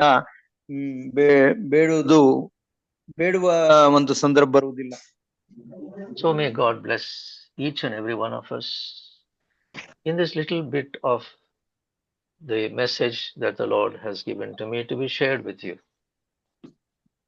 ದೇವರು ಕೊಟ್ಟಂತಹ ಈ ಒಂದು ಸಣ್ಣ ಸಂದೇಶದಿಂದ ನಾವೆಲ್ಲರೂ ಈ ಒಂದು ಒಳ್ಳೆಯ ಆಧ್ಯಾತ್ಮಿಕ ಒಂದು ಪ್ರಯೋಜನವನ್ನ ನಾವೆಲ್ಲರೂ ಪಡೆದುಕೊಳ್ಳಬೇಕೆಂಬುದು ನನ್ನ ಆಸೆಯಾಗಿದೆ.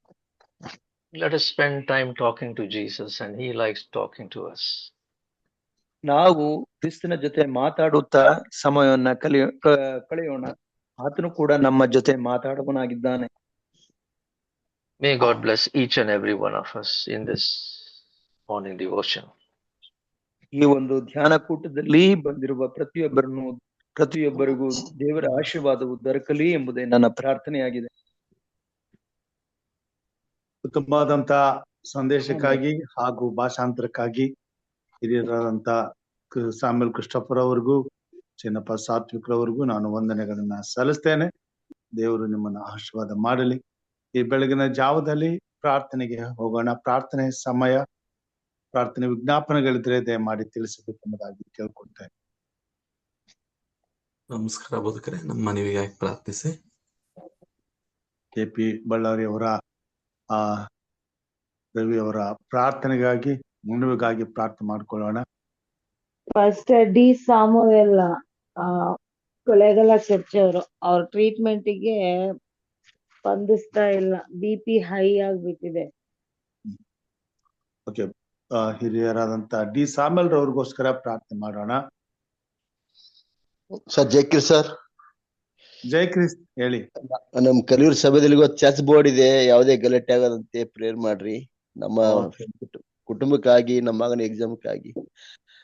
ಮತ್ತು ಪ್ರಕಾಶ್ ಅಂತ ಹೇಳಿ ನಮ್ದು ಒಬ್ರು ವಿಶ್ವಾಸಿಗೆ ಆರಂಭ.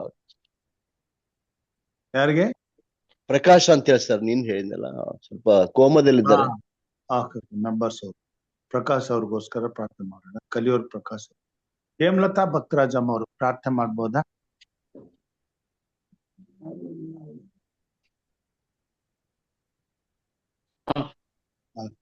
ಪ್ರಾರ್ಥನೆ ಮಾಡೋಣ. ಮತ್ತೆ ಯಾರಾದ್ರೂ ಇದ್ರೆ? Good morning pastor. Good morning Lokesh uncle. Good morning pastor. Good morning. Somashekar ಅವ್ರಿಗೆ ಅದೇ ಹಾಸ್ಪಿಟಲ್ ಅಲ್ಲಿ ICU ನಲ್ಲಿ ಇದ್ದಾರೆ. ಸೋಮಶೇಖರ್ ಅಂತ ICU ನಲ್ಲಿ ಇದ್ದಾರೆ. ಅವ್ರಿಗಾಗಿ ಪ್ರಾರ್ಥನೆ ಮಾಡಿ. ಅವ್ರಿಗೋಸ್ಕರ ಸ್ವಲ್ಪ ಪ್ರೇಯರ್ ಮಾಡಿ. ಆಕೆಗೆ ಈಗ ವಾರ್ಡ್ಗೆ ಶಿಫ್ಟ್ ಮಾಡಿಸಿದ್ದಾರೆ ಫ್ರಮ್ ICU ಇಂದ. ಸ್ಪಂದಿಸ್ತಾ ಇದ್ದಾರೆ. And pray for AT Ravi. Our mostly is in ಸ್ವಲ್ಪ ಏನೋ ಹಾರ್ಟ್ ಪ್ರಾಬ್ಲಮ್ ಇದೆ, ಅವ್ರಿಗೋಸ್ಕರ ಪ್ರೇಯರ್. AT ರವಿ ಅವ್ರಿಗೋಸ್ಕರ ಪ್ರಾರ್ಥನೆ ಮಾಡೋಣ. ಭೂಮ್ಯಾಕಾಶಗಳ ಒಡೆಯನಾಗಿರುವ ಸ್ವಾಮಿ, ಈ ಮುಂಜಾನೆ ವೇಳೆಯಲ್ಲಿ ನಮ್ಮೆಲ್ಲರನ್ನ ನಿನ್ನ ಪಾದ ಸನ್ನಿಧಿಗೆ ಕರೆತಂದು ಸ್ವಾಮಿ ನಿನ್ನ ವಾಕ್ಯಗಳನ್ನ ಆಲಿಸುವ ಶುದ್ಧ ಮನಸ್ಸನ್ನ ನಮಗೆ ದಯಪಾಲಿಸಿಕೊಟ್ಟಿದ್ದಕ್ಕಾಗಿ ನಿನಗೆ ಸ್ತೋತ್ರಪ್ಪ. ಹೌದು ತಂದೆ, ನಿನ್ನ ಮಗನ ಮೂಲಕ ಸ್ವಾಮಿ ನಮ್ಗೆ ಈ ಒಂದು ಅವಕಾಶ ಕೊಟ್ಟಿದ್ದೆ ಸ್ವಾಮಿ. ಈ ಒಂದು ವಾಕ್ಯಗಳ ಮೂಲಕ ಅಪ್ಪ ತಂದೆ, ನಾವು ನಮ್ಮ ಜೀವಿತದಲ್ಲಿ ಯಾವುದೇ ಕಾರ್ಯಗಳನ್ನು ಮಾಡುವಾಗ ಒತ್ತಡಗಳಿಗೆ ಒಳಗಾಗದೆ, ಎಷ್ಟೇ ಒತ್ತಡಗಳಿದ್ದರೂ ಸ್ವಾಮಿ ನಿನ್ನ ಪಾದ ಸನ್ನಿಧಿಯಲ್ಲಿ ಬಂದು ನಿನ್ನನ್ನು ಆತುಕೊಂಡು ನಾವು ನಡೆದಾಗ ಎಲ್ಲ ಒತ್ತಡಗಳಿಂದ ಬಿಡುಗಡೆ ನಮಗೆ ದೊರೆಯುತ್ತದೆ ಎಂಬುದನ್ನ ನೀನು ಈ ವಾಕ್ಯಗಳ ಮೂಲಕ ನಮಗೆ ಕಲಿಸ್ಕೊಟ್ಟಿದ್ದಿ ಸ್ವಾಮಿ. ಹೌದಪ್ಪ, ಈ ಒಂದು ನಿನ್ನ ಸನ್ನಿಧಿಯಲ್ಲಿರುವ ಮಕ್ಕಳು ಇದೇ ಕಾರಣಕ್ಕಾಗಿ ನಿನ್ನ ಸನ್ನಿಧಿಯಲ್ಲಿ ಬಂದು ತಮ್ಮ ಒತ್ತಡಗಳನ್ನ, ತಮ್ಮ ಲೌಕಿಕ ಜೀವನದ ಒಂದು ಕೊರತೆಗಳನ್ನ ನಿನ್ನ ಸನ್ನಿಧಿಯಲ್ಲಿ ಸಮರ್ಪಿಸುವವರಾಗಿದ್ದಾರಪ್ಪ ತಂದೆ. ನಿನ್ನಲ್ಲಿ ಭರವಸೆ ಇಟ್ಟು ನಿನ್ನನ್ನು ಆತುಕೊಂಡು ನಡೆಯುವಂತ ಮಕ್ಕಳಿಗೆ ಎಂಥ ಒತ್ತಡಗಳಿದ್ದರು, ಎಂಥ ಕಾಯಿಲೆ ಕಷ್ಟ ನಷ್ಟಗಳು ಇದ್ದರು ಸ್ವಾಮಿ, ಎಲ್ಲದರಿಂದ ಬಿಡುಗಡೆ ಕೊಡುವ ಆತನ ಸ್ವಾಮಿ, ಆಧರಿಸಿ ಸಂತೈಸುವ ಆತನು ನೀನೇ ಆಗಿದ್ದೀಯಲ್ಲಪ್ಪ. ನಿನಗೆ ಕೋಟಿ ಸ್ತೋತ್ರಗಳಪ್ಪ ಸ್ವಾಮಿ. ಈ ವಾಕ್ಯಗಳನ್ನ ನೀನು ನಮಗೆ ಪಾಲಿಸಿಕೊಟ್ಟಿದ್ದಕ್ಕಾಗಿ ಮತ್ತೊಮ್ಮೆ ನಿನಗೆ ಸ್ತೋತ್ರ ಕೃತಜ್ಞತೆಗಳನ್ನು ಸಲ್ಲಿಸ್ತೇವೆ. ಹಂಚಿದಂತ ಮಗನನ್ನು ಮತ್ತು ಭಾಷಾಂತರ ಮಾಡಿದಂತ ಮಗನನ್ನು ನೀನು ಆಶೀರ್ವದಿಸಪ್ಪ. ಅವರ ಕುಟುಂಬಗಳಲ್ಲಿ ಸ್ವಾಮಿ ನೀನು ನೆಲೆಯಾಗಿದ್ದು ಇನ್ನೂ ಹೆಚ್ಚಿನ ನಿನ್ನ ಸನ್ನಿಧಿಯ ಸೇವೆ ಮಾಡ್ಲಿಕ್ಕೆ ಅವಕಾಶ ಮಾಡಿಕೊಡು ಸ್ವಾಮಿ. ಹಾಗೂ ತಂದೆ, ಈ ಒಂದು ವೇದಿಕೆಯನ್ನ ಒದಗಿಸಿಕೊಟ್ಟಂತ ಪ್ರಿಯ ನಿನ್ನ ದಾಸರಾದಂತ ಪಾಸ್ಟರ್ ರಾಜು ಅವರಿಗೂ ಕೂಡ ಸ್ವಾಮಿ ನೀನು ಇನ್ನೂ ಉತ್ತಮವಾದಂತ ಆರೋಗ್ಯ ಭಾಗ್ಯವನ್ನು ಕೊಟ್ಟು ಇಡೀ ಕುಟುಂಬವನ್ನ ನೀನು ಆಶೀರ್ವದಿಸಿ ಶಾಂತಿ ಸಮಾಧಾನದಿಂದ ನೆಲೆಗೊಳಿಸು ಸ್ವಾಮಿ. ನಿನ್ನ ಸೇವೆಯಲ್ಲಿ ಇನ್ನು ಉತ್ತಮವಾದಂತ ವಾಕ್ಯಗಳು ನಮ್ಮೆಲ್ಲರಿಗೆ ದೊರೆಯುವ ಹಾಗೆ ಮಾಡುವ ಹಾಗೆ ನಿನ್ನ ಕೃಪಾಶೀರ್ವಾದ ನೀಡು ಸ್ವಾಮಿ. ತಂದೆಯಾದ ದೇವರೇ, ಈ ದಿವಸದಲ್ಲಿ ನಿನ್ನ ಪಾದ ಸನ್ನಿಧಿಯಲ್ಲಿ ತಮ್ಮನ್ನು ಸಮರ್ಪಿಸಿಕೊಂಡವರಾಗಿ ನಿನ್ನ ಮೇಲೆ ಭರವಸೆ ಇಟ್ಟು ಅನೇಕ ಪ್ರಾರ್ಥನೆ ವಿಜ್ಞಾಪನೆಗಳನ್ನ ನಿನ್ನ ಮುಂದೆ ತಂದಿರುವಂತ ಪ್ರಿಯ ಮಕ್ಕಳನ್ನು, ಅವರ ವಿಜ್ಞಾಪನೆಗಳನ್ನ ನಿನ್ನ ಸನ್ನಿಧಿಗೆ ಒಪ್ಪಿಸಿಕೊಡುವವಳಾಗಿದ್ದೇನಪ್ಪ. ಅಪ್ಪ, ಸಹೋದರ ರವಿ ಬಳ್ಳಾರಿ ಅವರಿಗಾಗಿ ನಿನ್ನಲ್ಲಿ ಮೊರೆ ಇಡ್ತೇನೆ. ಆ ಮಗನು ಇಟ್ಟಿರುವಂತ ಬೇಡಿಕೆ ಈಗಾಗಲೇ ನಿನ್ನ ಸನ್ನಿಧಿಯಲ್ಲಿದೆ. ಅನೇಕ ದಿನಗಳಿಂದ ಮಗನಿಗೋಸ್ಕರವಾಗಿ ಪ್ರಾರ್ಥಿಸ್ತಾ ಇರುವಾಗ ಸ್ವಾಮಿ ಏನು ಆ ಮಗನ ಬೇಡಿಕೆಯನ್ನ ಈಡೇರಿಸು ಸ್ವಾಮಿ. ಅದು ನಿನ್ನ ಚಿತ್ತವಾಗಿದೆ ಸ್ವಾಮಿ. ಆ ಮಗನಿಗೆ ಶಾಂತಿ ಸಮಾಧಾನವನ್ನ ಕೊಟ್ಟು ಹೆಚ್ಚೆಚ್ಚಾಗಿ ನಿನ್ನ ಸನ್ನಿಧಿಯ ಸೇವಕನಾಗಿ ಜೀವಿಸುವ ಹಾಗೆ, ನಿನ್ನಲ್ಲಿ ತನ್ನನ್ನು ತೊಡಗಿಸಿಕೊಂಡವನಾಗಿ ತನ್ನ ಎಲ್ಲ ಕಷ್ಟಗಳನ್ನ ನಿವಾರಿಸಿಕೊಳ್ಳುವ ಶಕ್ತಿಯನ್ನ ಈ ಮಗನಿಗೆ ದಯಪಾಲಿಸಿಕೊಡು. ಹಾಗೂ ಹೊಸ ಆಲಯಕ್ಕಾಗಿ ಮಗನು ಪ್ರಾರ್ಥಿಸುತ್ತಿರುವಾಗ ಅಪ್ಪ, ಮೊದಲು ನಮ್ಮ ಹೃದಯವೇ ನಿನ್ನ ಗರ್ಭಗುಡಿ ಆಗಿದೆ ಎಂಬುದನ್ನು ಅರಿತುಕೊಂಡು ನಮ್ಮನ್ನು ನಾವು ಫಸ್ಟ್ ಶುದ್ಧೀಕರಿಸಿಕೊಂಡವರಾಗಿ ಸಿದ್ಧ ಮನಸ್ಸಿನಿಂದ ನಿನ್ನ ಸನ್ನಿಧಿಯಲ್ಲಿ ನಾವು ಹೊರೆ ಇಡುವುದಾದರೆ ಅಪ್ಪ, ಎಲ್ಲ ಕಷ್ಟಗಳನ್ನ ನೀನು ಬಗೆಹರಿಸಿ ಕಾಯುವಾತನಾಗಿದ್ದೆ ಎಂಬುದನ್ನ ನಾವು ಮನನ ಮಾಡಿಕೊಳ್ಳುವ ಶಕ್ತಿಯನ್ನ ನಮಗೆ ದಯಪಾಲಿಸಿಕೊಡು ಸ್ವಾಮಿ. ತಂದೆಯಾದ ದೇವರೇ, ಹಾಗೂ ಏಟಿ ರವಿ ಇವರಿಗೋಸ್ಕರ ಬೇಡ್ಕೊಳ್ತೇನಪ್ಪ. ಇವರು ಹಾರ್ಟ್ ಪ್ರಾಬ್ಲಮ್ನಿಂದ ಬಳಲ್ತಿರುವಾಗ ಸ್ವಾಮಿ, ಯಾವ ಒತ್ತಡಗಳಿದ್ದರೂ ಸ್ವಾಮಿ ನಿನ್ನ ಸನ್ನಿಧಿಯಲ್ಲಿ ಬಂದು ಅದನ್ನು ಸಮರ್ಪಿಸುವಾಗ ನೀನು ಎಲ್ಲ ಸಮಸ್ಯೆಗಳನ್ನು ನಿವಾರಿಸುವ ಆತನಾಗಿದ್ದೆ ಎಂಬುದಾಗಿ ಈ ದಿನದ ಒಂದು ಪಾಠದಲ್ಲೇ ನಾವು ಕಲಿತಿರುವಾಗ ಸ್ವಾಮಿ, ಆ ಮಗನಿಗೆ ನೀನೇ ಸಮಾಧಾನದ ವಾತಾವರಣ ಕೊಡಪ್ಪ. ಆ ಶಾರೀರಿಕ ಬಲಹೀನತೆಗಳನ್ನ ನೀನು ತೆಗೆದು ಹಾಕಿ ಸ್ವಾಮಿ, ಆತ್ಮಿಕವಾಗಿ ಆ ಮಗನನ್ನು ದೃಢಗೊಳಿಸು ಸ್ವಾಮಿ. ಕೃಪೆಯಿಂದ ಆ ಮಗನು ಆರೋಗ್ಯವಂತರಾಗಿ ನಿನಗೆ ಸಾಕ್ಷಿ ನೀಡುವಂತ ಕೃಪೆ ಮಾಡಿಸುವ. ಹಾಗೂ ಈ ಸಮಯಗೋಸ್ಕರ ಬೇಡಿಕೊಳ್ತೇನೆ. ಆ ಮಗನ ಜೀವಿತದಲ್ಲಿ ಇದುವರೆಗೂ ನೀನು ಮಾಡಿರುವಂತ ಎಲ್ಲ ಉಪಕಾರಗಳಿಗಾಗಿ ನಿನಗೆ ಕೋಟಿ ಸ್ತೋತ್ರಗಳನ್ನ ಸಲ್ಲಿಸ್ತೇವಪ್ಪ. ಈಗ ಆ ಮಗನು ಒತ್ತಡದಲ್ಲಿರುವಾಗ ಸ್ವಾಮಿ, ಆತನು ಈ ಒಂದು ವೈದ್ಯರ ಚಿಕಿತ್ಸೆಗೆ ಸ್ಪಂದಿಸದೆ ಇರುವಾಗ ಆತನ ಬಿಪಿಯನ್ನು ಸಮಸ್ಥಿತಿಯಲ್ಲಿಡು ಸ್ವಾಮಿ. ತಂದೆಯೇ, ಆ ಮಗನನ್ನ ನೀನು ಕರುಣಿಸಪ್ಪ. ಮುಖ್ಯವಾಗಿ ಆ ಕುಟುಂಬವನ್ನ ನೀನು ಕರುಣಿಸ್ಬೇಕು ಸ್ವಾಮಿ. ಅವರಿಗಿರುವಂತ ನೋವು ಬೇನೆಗಳಿಂದ ಬಿಡುಗಡೆ ಕೊಡು ಸ್ವಾಮಿ. ತಂದೆ ಆದ ದೇವರೇ, ಆ ಮಗನಿಗೋಸ್ಕರವಾಗಿ ಶ್ರಮ ಪಡುತ್ತಿರುವಂತ ಆತನ ಪತ್ನಿಯನ್ನ ನೀನು ಹೆಚ್ಚೆಚ್ಚಾಗಿ ಬಲಪಡಿಸು. ಕುಟುಂಬದಲ್ಲಿ ಶಾಂತಿ ನೆಮ್ಮದಿ ಬೇಕಿದೆಯಪ್ಪ. ನೀನು ಆ ಮಗನನ್ನು ಸಂಪೂರ್ಣ ಸ್ವಸ್ಥಗೊಳಿಸಬೇಕಾಗಿ ಬೇಡ್ಕೊಳ್ತೇನೆ. ಹಾಗೆ ಮಗಳು ರೇಖಾಗೋಸ್ಕರ ಬೇಡ್ಕೊಳ್ತೇನಪ್ಪ. ಆ ಮಗಳ ಜೀವಿತದಲ್ಲಿ ನೀನು ಮಾಡಿರುವಂತ ಉಪಕಾರಕ್ಕಾಗಿ ಎಷ್ಟು ವಂದನೆ ಸಲ್ಲಿಸಿದ್ರು ಸಾಲದಪ್ಪ. ಆ ಮಗಳನ್ನ ನೀನು ಇನ್ನು ಸಂಪೂರ್ಣ ಸ್ವಸ್ಥ ಚಿತ್ತಳನ್ನಾಗಿ ಮಾಡಪ್ಪ. ನಂಬಿಕೆ ಇರಲಿ, ಖಂಡಿತವಾಗಿಯೂ ದೇವರು ಆ ಮಗಳನ್ನ ಸಂರಕ್ಷಿಸಿ ಆರೋಗ್ಯವಂತಳನ್ನಾಗಿ ಮಾಡುವ ದಿನಗಳಾಗಿ ಕಾದಿರುವ ಎಂಬುದಾಗಿ ಸ್ವಾಮಿ ನೀನು ನಮಗೆ ನಿನ್ನ ಆದರಣೆಯನ್ನು ನೀಡ್ತಾ ಇದ್ದಿ ಸ್ವಾಮಿ. ನಿನ್ನ ಸಂದೇಶದ ಮೂಲಕ ನಾವು ದೃಢಚಿತ್ತರಾಗಿ ನೆಲೆಗೊಳ್ಳುವ ಹಾಗೆ ಆ ಇಡೀ ಕುಟುಂಬಕ್ಕೆ ಸಾಂತ್ವನ ನೀಡು ಸ್ವಾಮಿ. ನಿನ್ನ ಕರುಣಾ ಕಟಾಕ್ಷ ನೀಡು ಸ್ವಾಮಿ. ಆ ಮಗಳಿಗಾಗಿ ಪ್ರಾರ್ಥಿಸ್ತಿರುವಂತ ನಿನ್ನ ಭಕ್ತರ ಪ್ರಾರ್ಥನೆಗಳು ನಿನ್ನ ಸನ್ನಿಧಿಯನ್ನು ಮುಟ್ಟಿವೆ ಸ್ವಾಮಿ. ನೀನು ಕರುಣೆಯಿಂದ ಆ ಮಗಳನ್ನ ಸಂಪೂರ್ಣವಾಗಿ ಆರೋಗ್ಯವಂತ ಮಗಳನ್ನಾಗಿ ನಡೆಸು ತಂದೆ. ಅದೇ ರೀತಿಯಲ್ಲಿ ಕಲಿಯೂರ್ ಸಭೆಗೋಸ್ಕರವಾಗಿ ಬೇಡ್ಕೊಳ್ತೇನಪ್ಪ. ಆ ಒಂದು ಸಭೆಯಲ್ಲಿ ಇರುವಂತ ಅನೈಕ್ಯತೆಯನ್ನ ನೀನು ತೆಗೆದು ಹಾಕಿ ಸ್ವಾಮಿ, ಒಗ್ಗಟ್ಟನ್ನ ಕೊಟ್ಟು ನಿನ್ನ ಪ್ರೀತಿಯ ರಸವನ್ನ ಆ ಕುಟುಂಬ ಸಭೆಯಲ್ಲಿ ನೀನು ತುಂಬಿಸು.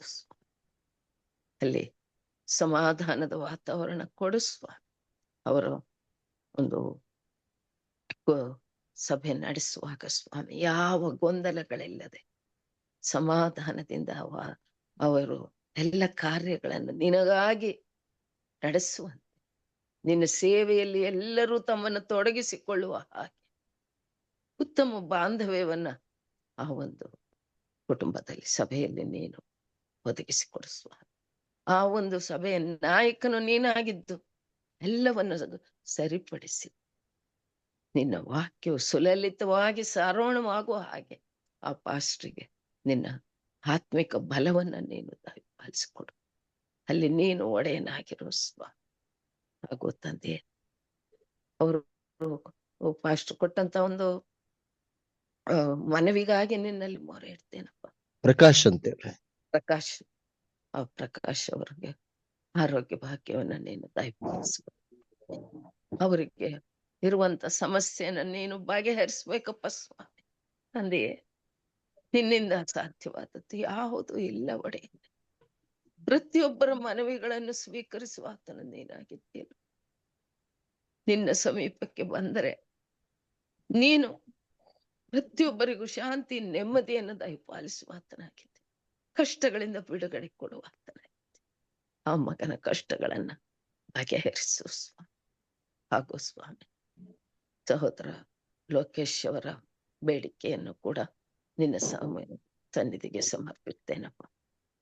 ಅವರು ತಿಳಿಸಿರುವಂತ ವ್ಯಕ್ತಿಯ ಜೀವಿತದಲ್ಲಿ ಯಾವ ಕಷ್ಟ ನೋವು ಬೇನೆಗಳಿವೆಯೋ ಅಪ್ಪ, ನೀನೇ ಬಲ್ಲಾತನಾಗಿದ್ದೆ. ಆ ಮಗನಿಗೆ ಬೇಕಾದಂತ ಸಮಾಧಾನದ ವಾತಾವರಣ ಕೊಡಪ್ಪ, ಆರೋಗ್ಯ ಕೊಡಪ್ಪ ಸ್ವಾಮಿ. ಶಾರೀರಿಕ ನೋವು ಬೇನೆಗಳಿಂದ ಬಿಡುಗಡೆ ಕೊಡು ಸ್ವಾಮಿ. ಆತ್ಮೀಕವಾಗಿ ಬಲಪಡಿಸಪ್ಪ. ಲೋಕೇಶ್ ಅವರ ಕುಟುಂಬವನ್ನು ಕೂಡ ನಿನ್ನ ಸನ್ನಿಧಿಗೆ ಒಪ್ಪಿಸ್ಕೊ. ಹಾಗೆ ಸ್ವಾಮಿ, ಇನ್ನು ಅನೇಕರು ನಮ್ಮ ಈ ಜೂಮ್ ಕುಟುಂಬದಲ್ಲಿ ನಾನಾ ರೀತಿಯ ಕಷ್ಟ ತೊಂದರೆಗಳಿಂದ ಬಳಲ್ತಾ ಇದ್ದಾರೆ. ಮಗಳು ಪದ್ಮಿನಿಗೋಸ್ಕರವಾಗಿ ಬೇಡ್ಕೊಳ್ತಾರೆ. ಆ ಮಗಳ ಒಂಟಿ ನೋವನ್ನ ನೀನು ಗುಣಪಡಿಸಪ್ಪ. ಅದಕ್ಕಾಗಿ ಅವರ ಪತಿ ಅನೇಕ ದಿನಗಳಿಂದ ಬೇಡಿಕೆಗಳನ್ನು ಇಡುವಾಗ ಸ್ವಾಮಿ ತಂದೆ, ಆ ಮಗನ ಬೇಡಿಕೆಯಾಗಿ ಸ್ಪಂದಿಸಿ ನೀನು ನಿನ್ನ ಕರುಣೆ ತೋರಿಸಿ ಆ ಮಗಳಿಗೆ ನಿನ್ನ ಸಹಾಯ ಹಸ್ತವನ್ನ ಚಾಚು ಸ್ವಾಮಿ. ಅಪ್ಪ ಯೇಸುರಾಜನೇ, ಹಾಗೂ ಈ ದಿನಗಳಲ್ಲಿ ಅನೇಕ ಮಕ್ಕಳು ಪರೀಕ್ಷೆಗಳನ್ನು ಬರೆದಿದ್ದಾರೆ ಸ್ವಾಮಿ. ಇನ್ನು ಮುಂದಿನ ದಿನಗಳಲ್ಲಿ ಇನ್ನು ಅನೇಕ ಮಕ್ಕಳು ಪರೀಕ್ಷೆಗೆ ಒಳಗಾಗಬೇಕಿದೆ ಸ್ವಾಮಿ. ಈ ಸಂದರ್ಭದಲ್ಲಿ ಆ ಮಕ್ಕಳ ಮನಸ್ಸುಗಳಲ್ಲಿ ಯಾವ ಗೊಂದಲಗಳು ಉಂಟಾಗದ ಹಾಗೆ ಮತ್ತು ಅವರಿಗೆ ಶಾರೀರಿಕ ಮಾನಸಿಕ ಆರೋಗ್ಯ ಕುಂದದ ಹಾಗೆ ನೀನು ಆ ಮಕ್ಕಳನ್ನ ಬಲಪಡಿಸು ಸ್ವಾಮಿ.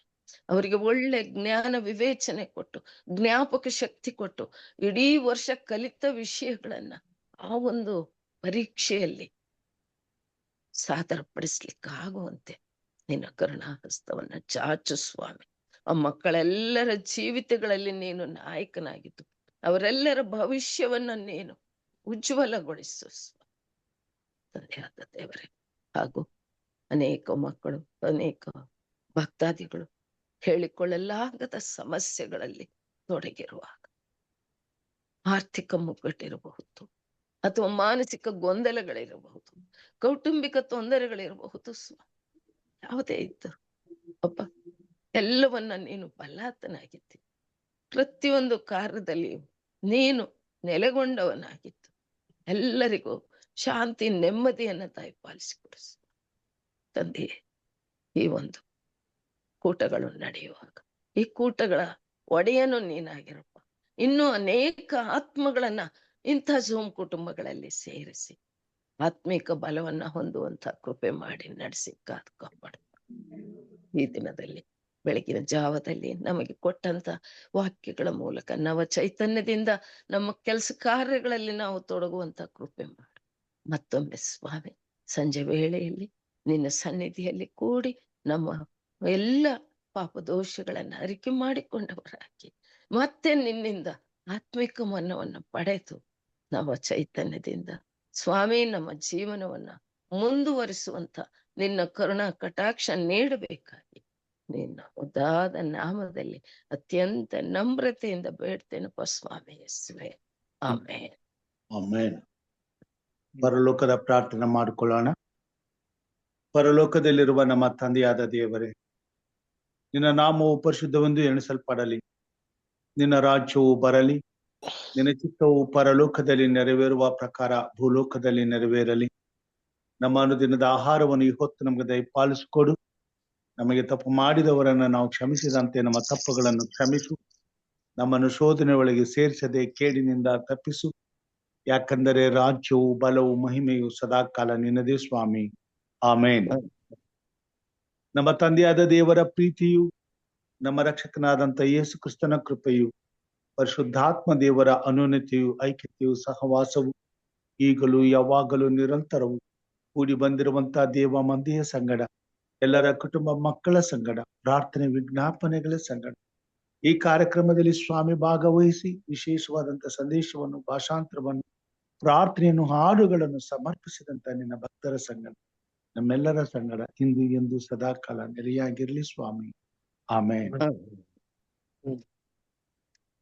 ದೇವರ ನಾಮಕ್ಕೆ ಸ್ತೋತ್ರವಾಗಲಿ. ಉತ್ತಮವಾದಂತ ಧ್ಯಾನಕ್ಕಾಗಿ, ತಂದಂತ ಸಂದೇಶಕ್ಕಾಗಿ ಹಿರಿಯರಾದಂತ ಸ್ವಾಮಿ ಕ್ರಿಸ್ಟೋಫರ್ ಅವರಿಗೂ, ಭಾಷಾಂತರ ಮಾಡಿದಂತ ಹಿರಿಯರಂತ ಚಿನ್ನಪ್ಪ ಸಾತ್ವಿಕ ಅವರಿಗೂ ವಂದನೆಗಳನ್ನ ಸಲ್ಲಿಸ್ತೇನೆ.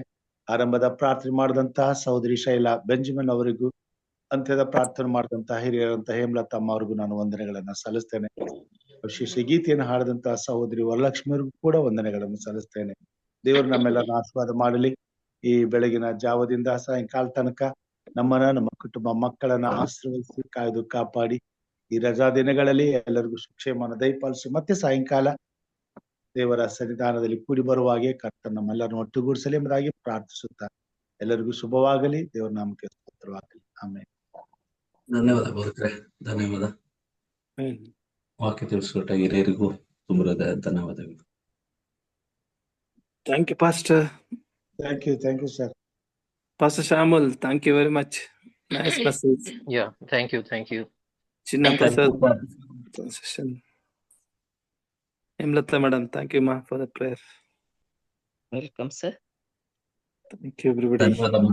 ಪ್ರಾರ್ಥನೆ ಮಾಡಿದ್ದಕ್ಕೆ ಧನ್ಯವಾದ. ಎಲ್ರಿಗೂ ಶುಭೋದಯ. Good topic, very good message. ಎಲ್ಲರೂ ಜೇಕಿಸ್ thank you sir, nice message, inspire message, thank you. And Satvik sir, Chinnappa Satvik sir ಸಹ ಒಂದ್ ನಿಮಿಷ ಅಷ್ಟೇ, ಒಳ್ಳೆ ರೀತಿ ಟ್ರಾನ್ಸ್. Johnson Yesudas sir. ಹಾ ಸರ್. ಅಷ್ಟೇ. ನಿಮ್ಮ ಚರ್ಚಿಂದ ಎಷ್ಟು ಮಂದಿ ಬರ್ಬೋದು ನಮ್ಮ ಪ್ರೋಗ್ರಾಮ್ಗೆ? ಅಲ್ಲ ಸರ್, ಡೇಟ್ ಫಿಕ್ಸ್ ಮಾಡಿದಾಗ ಅನೌನ್ಸ್ಮೆಂಟ್ ಮಾಡಿದ್ರೆ ಗೊತ್ತಾಯ್ತು ಸರ್. ಡೇಟ್ ಬಂದ್ಬಿಟ್ಟಿದೆ, ಅದೇ ಶುಕ್ರವಾರ ಶನಿವಾರ ಬರುತ್ತೆ. ಮೇ ಫಸ್ಟ್ ವೀಕ್ ಅಲ್ಲಿ 2, 3, 4 ಬರ್ತಾರೆ. ಅದೇ ನಾನು ಹೇಳ್ತೀನಿ, ಯಾಕಂದ್ರೆ ಎಲ್ಲ ನಮ್ಮ ಊರಲ್ಲಿ ರೈತರು ಗದ್ದೆ ಹೋಗ್ತಾರ. ತಿಳಿಸ್ತೀನಿ, ನಾನು ತಿಳಿಸಿ ಅನೌನ್ಸ್ಮೆಂಟ್ ಮಾಡ್ತೀನಿ. ನೋಡ್ರಿ ಯಾರ ಇಂಟ್ರೆಸ್ಟ್ ಇದೆ ಬರ್ರಿ. ಓಕೆ, ತಿಳಿಸಿ. ಇವತ್ತು ಕನ್ಫರ್ಮ್ ಮಾಡ್ಕೊಂಡ್ಬಿಡ್ತೀವಿ ಡೇಟು. 2, 3, 4 ಅವ್ರು ಕೊಟ್ಟಿದ್ದಾರೆ. ಮೇ ಫಸ್ಟ್ ವೀಕು ಆ ದಿನ ಇಟ್ಕೊಂಡ್ರೆ ಒಳ್ಳೇದು. ಇವತ್ತು ನಾನು ಅವ್ರಿಗೆ ಅದನ್ನ ನಾನು ಇದು ಮಾಡ್ಲಿಕ್ಕೆ ಹೋಗ್ತಾ ಇದ್ದೀನಿ, ಡೆಫಿನೆಟ್ ಮಾಡಕ್ ಹೋಗ್ತಾ ಇದ್ದೀನಿ.